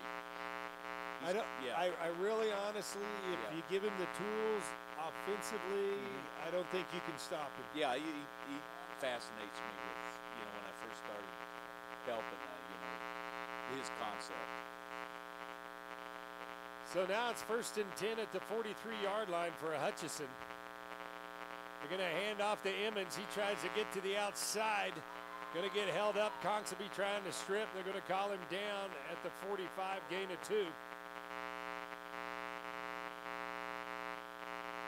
And yeah, because like when I went in and started meeting with him on Wednesdays, I go in, I go, so what happened on this play? And he goes, look, I'm going to show you what, he goes, I don't know what happened there either, but I'm going to show you. This is what I had designed, and this is it.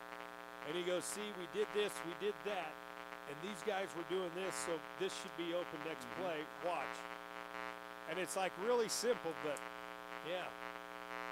So 2nd down, we'll call it 8. Going to give it off to Emmons one more time. Oh, he takes a big lick by Lakia Henry.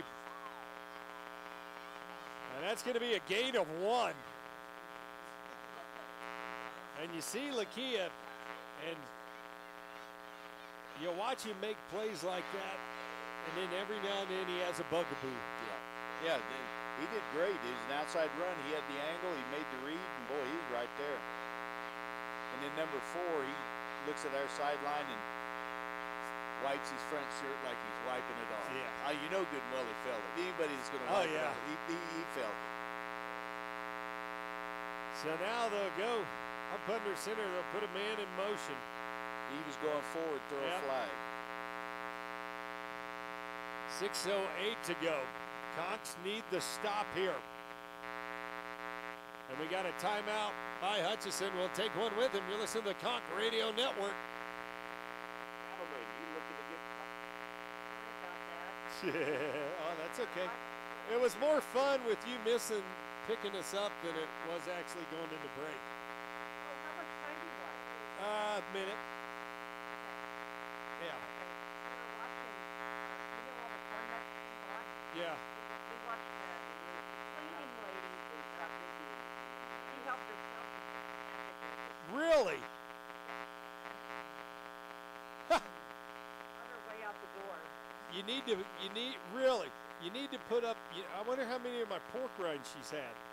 Oh, I bet she pigged out on them. She was in your office. You need to put up there, these are not free. Please drop $1 in per nut, per bag. We're at 10. Okay. 8, 7, 6, 5, 4.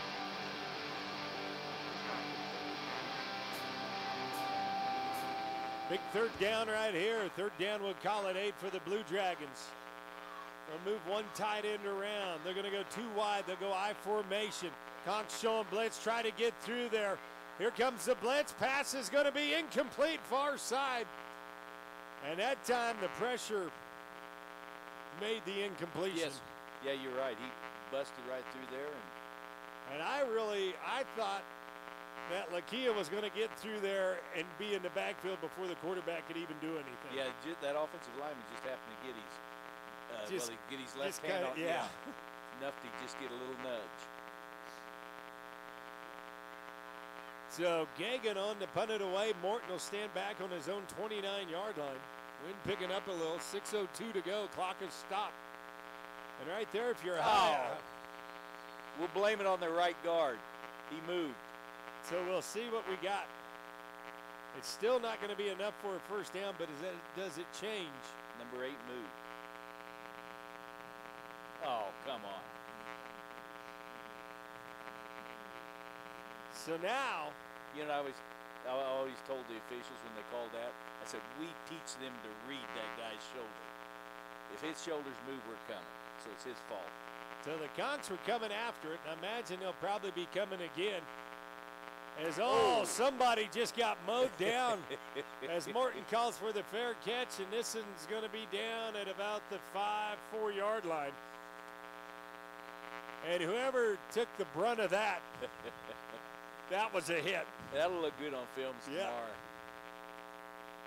Yeah. You know, that'll be the one that it pops down and they run it back, pops up real quick, back Right. down, yeah.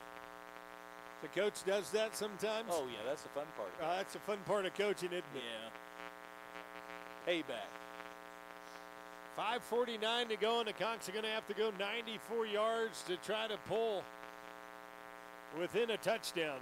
They're going to have 2 two-point conversion, or they're going to have 1 2-point conversion in here somewhere. I'll almost wager by the end of the game they're not. They just need 2 touchdowns. Tie it up. We'll have more yards than them. So they'll go with 4 wide receivers. Minor's going to be in the backfield with Walters. Tyler from the shotgun drops back to pass. Looking across the middle, nowhere to go. Now he's going to get hit right away and planted. No, that's not a safety. By Head. And Caden, he made that mistake earlier this year going across the line of scrimmage and then throwing it. And he knew where it was. And that time, no place to go. 2nd down and 10. Clock runs with 5:22. Trip split wide left. Thomas calls the play. Caden dropping back to pass, looking over the middle, has a man, and the pass is dropped. And that was a good play. The intended receiver was Tyrese Ritchie. They have dropped 8. Only 3 rush. Running quarters on the backside.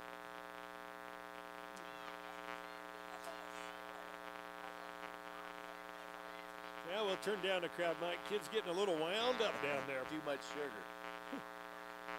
So now 3rd down, we'll call it 10. Conks got to convert this.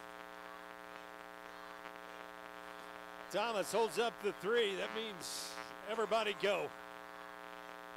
We'll see. Looking, Caden throws it out in the flat, and it's going to be incomplete. Tried to get Minner. And that time, the Blue Dragons are bringing the pressure. And now with 4:57 to go, I know it looks bad. But you got to punt it away. Yep. And that was, we had a mess up on the offensive line blocking that time. I was sitting there watching. I was trying to see where the back was at, see what the call was. So Stevens will stand right at the back of the end zone. Edwards out at the 50. And Stevens gets a nice punt off. It doesn't turn over. Edwards, as we get a little shove in the back. Sacamano looking. There's nobody out there. Edwards breaking it up the middle, taking it down to the 10, and taking it into the house for a touchdown. And it's now 26-6. And here comes the flag in late.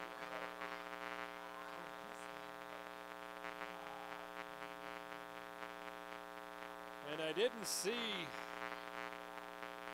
exactly what went wrong in the punt coverage because it looked like a good punt.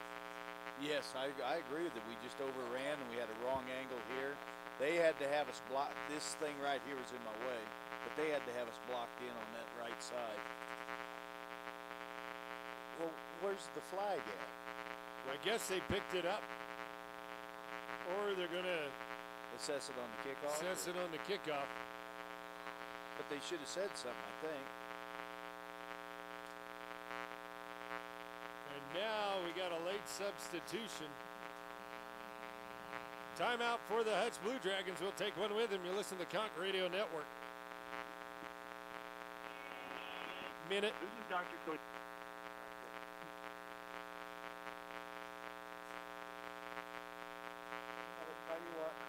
Minute.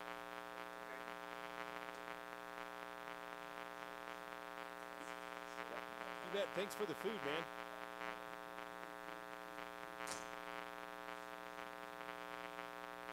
Didn't really enjoy it because I choked it down.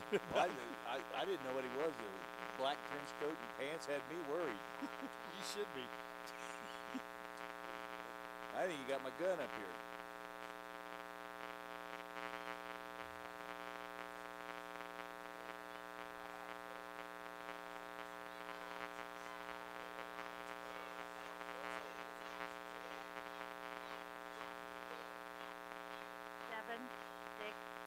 Just keep it there. Keep it there? Yeah. Keep it there. Give us another minute. Yeah. I didn't know what they was doing. They said there was no penalty. But how can you throw the flag out there? Yeah. It had to be not a personal foul. But they had to say something. Yeah.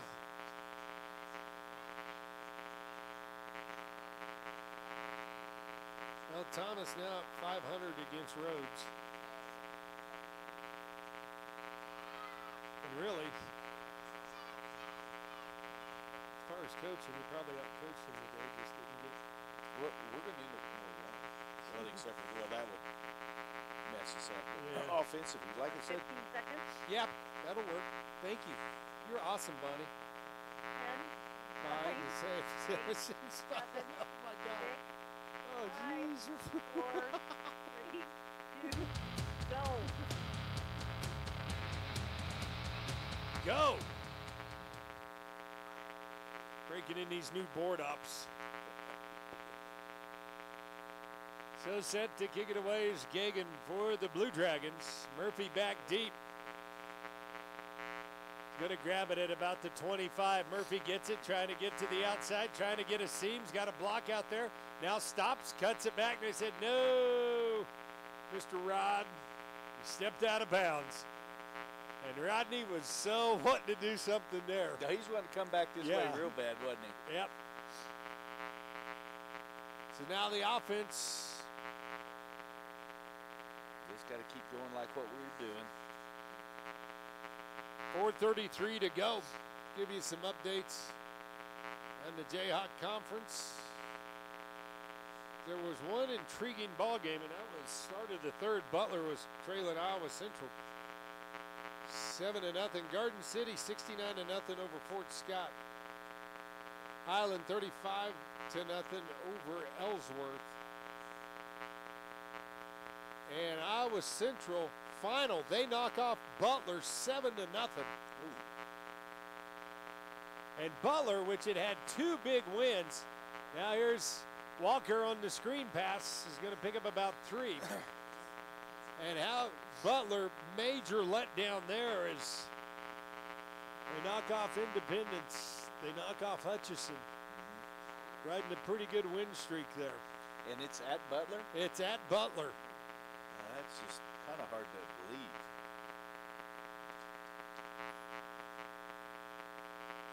So Butler goes down to Iowa Central 7-0.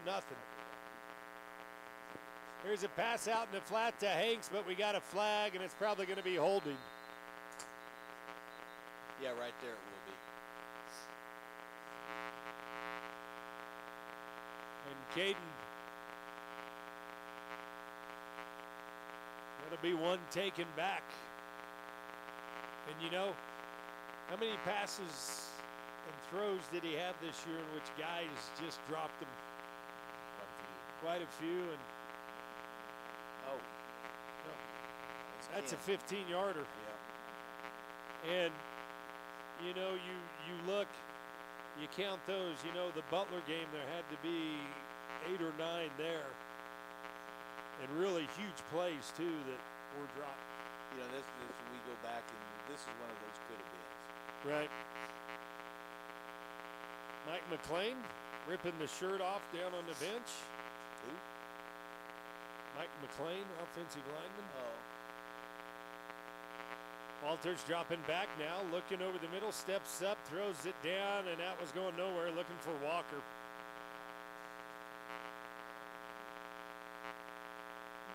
Clock is stopped with 3:41 to go.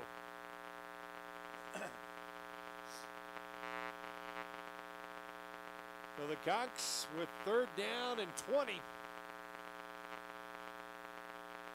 going to have a talk with Thomas. Next year I want to see the hook and ladder.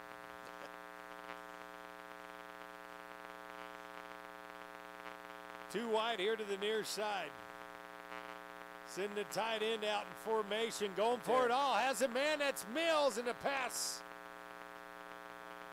Just too far outside for Caleb to catch up to. And that's going to bring up 4th down with 3:34 to go.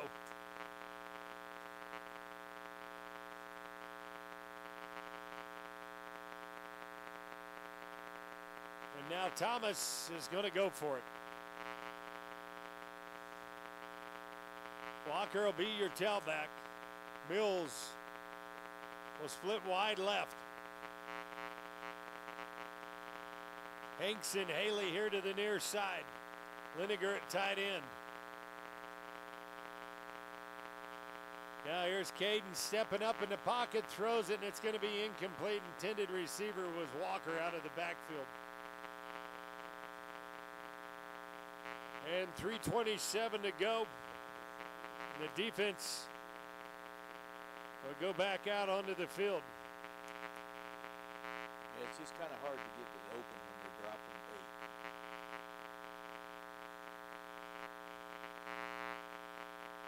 8. The Conk defense is really, they've allowed 2 scores. They've played. Is all today. They played fairly well. Coming up, we'll have the Joy Chiropractic post-game wrap-up show, which will pick the offensive and defensive player of the ball game.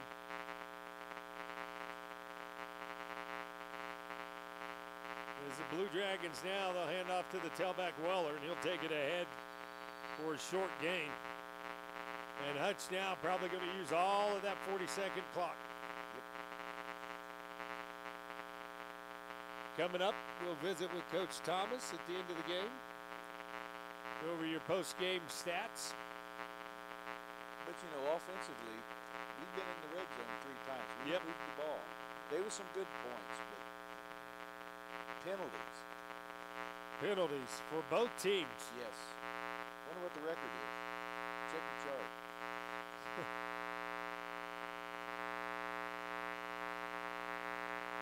Now the handoff, tailback, Waller, and he'll get ran out of bounds. Coming up there making the play was Kermiti. Just zone stretch to the left.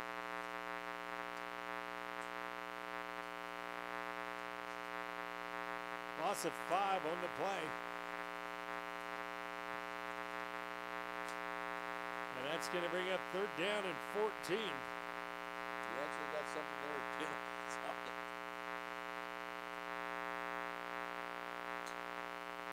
The Blue Dragons, I got their record. I don't know. I can find the other. They got a 3rd down. They give it off to the tailback. He finds a hole up the middle. Going to be stopped short of the 1st down, but just by a yard.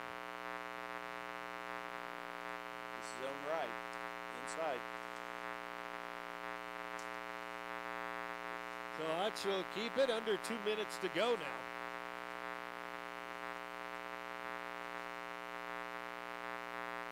And they're going to go for it on 4th down.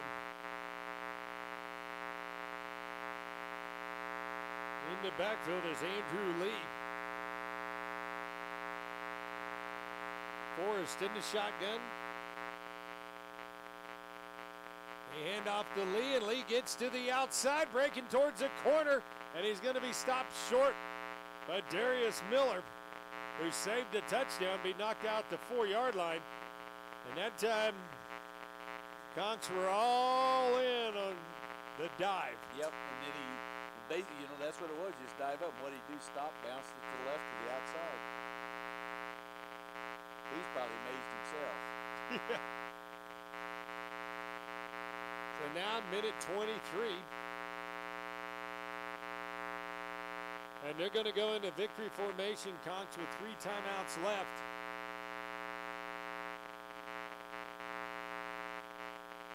And Hutch will take a knee.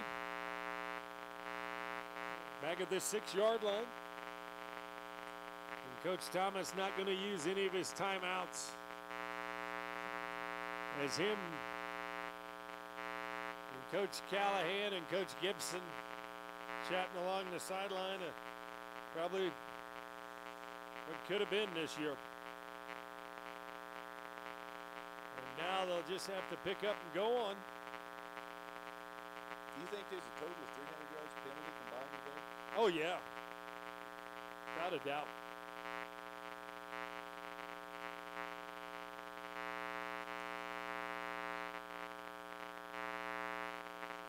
Let's see, and I think we're going to be right on it. I don't think they'll have to get another play off, and the teams are shaking hands. And let's see, are they going to let it run out, or are they going to make Hutch go one more play? I think they're going to go one more play just to make sure.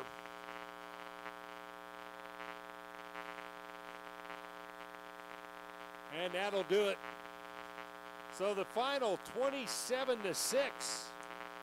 Conks dropped to 4-7 overall. They were just 1-6 in conference play. We'll take a break. We'll be back with the Joy Chiropractic post-game wrap-up show. You're listening to the Conk Radio Network. Billy Henrich, DDS is like the utility player of them. Okay, how much time do you want? Give me 2 minutes.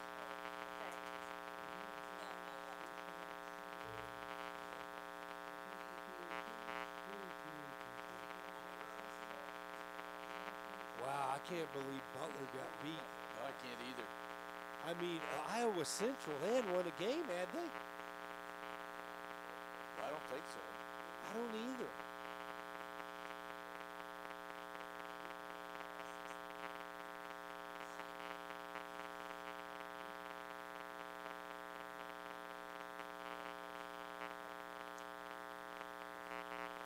I mean, my gosh, they knocked off Indy. They got up to number, I was looking, they were like number 7 or number 9.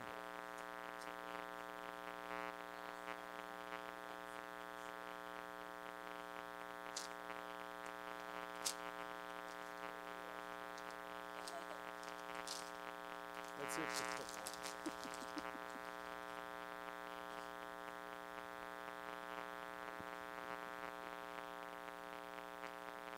Okay.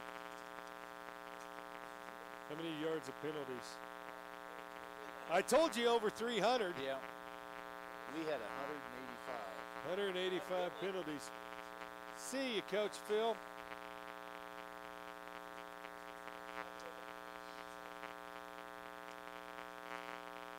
Who are you going to go with defensive player of the game? For 20 seconds. Give me another 30. Okay. You got to go Henry, don't you? New safety. Darius Miller? Okay, I'll go with him.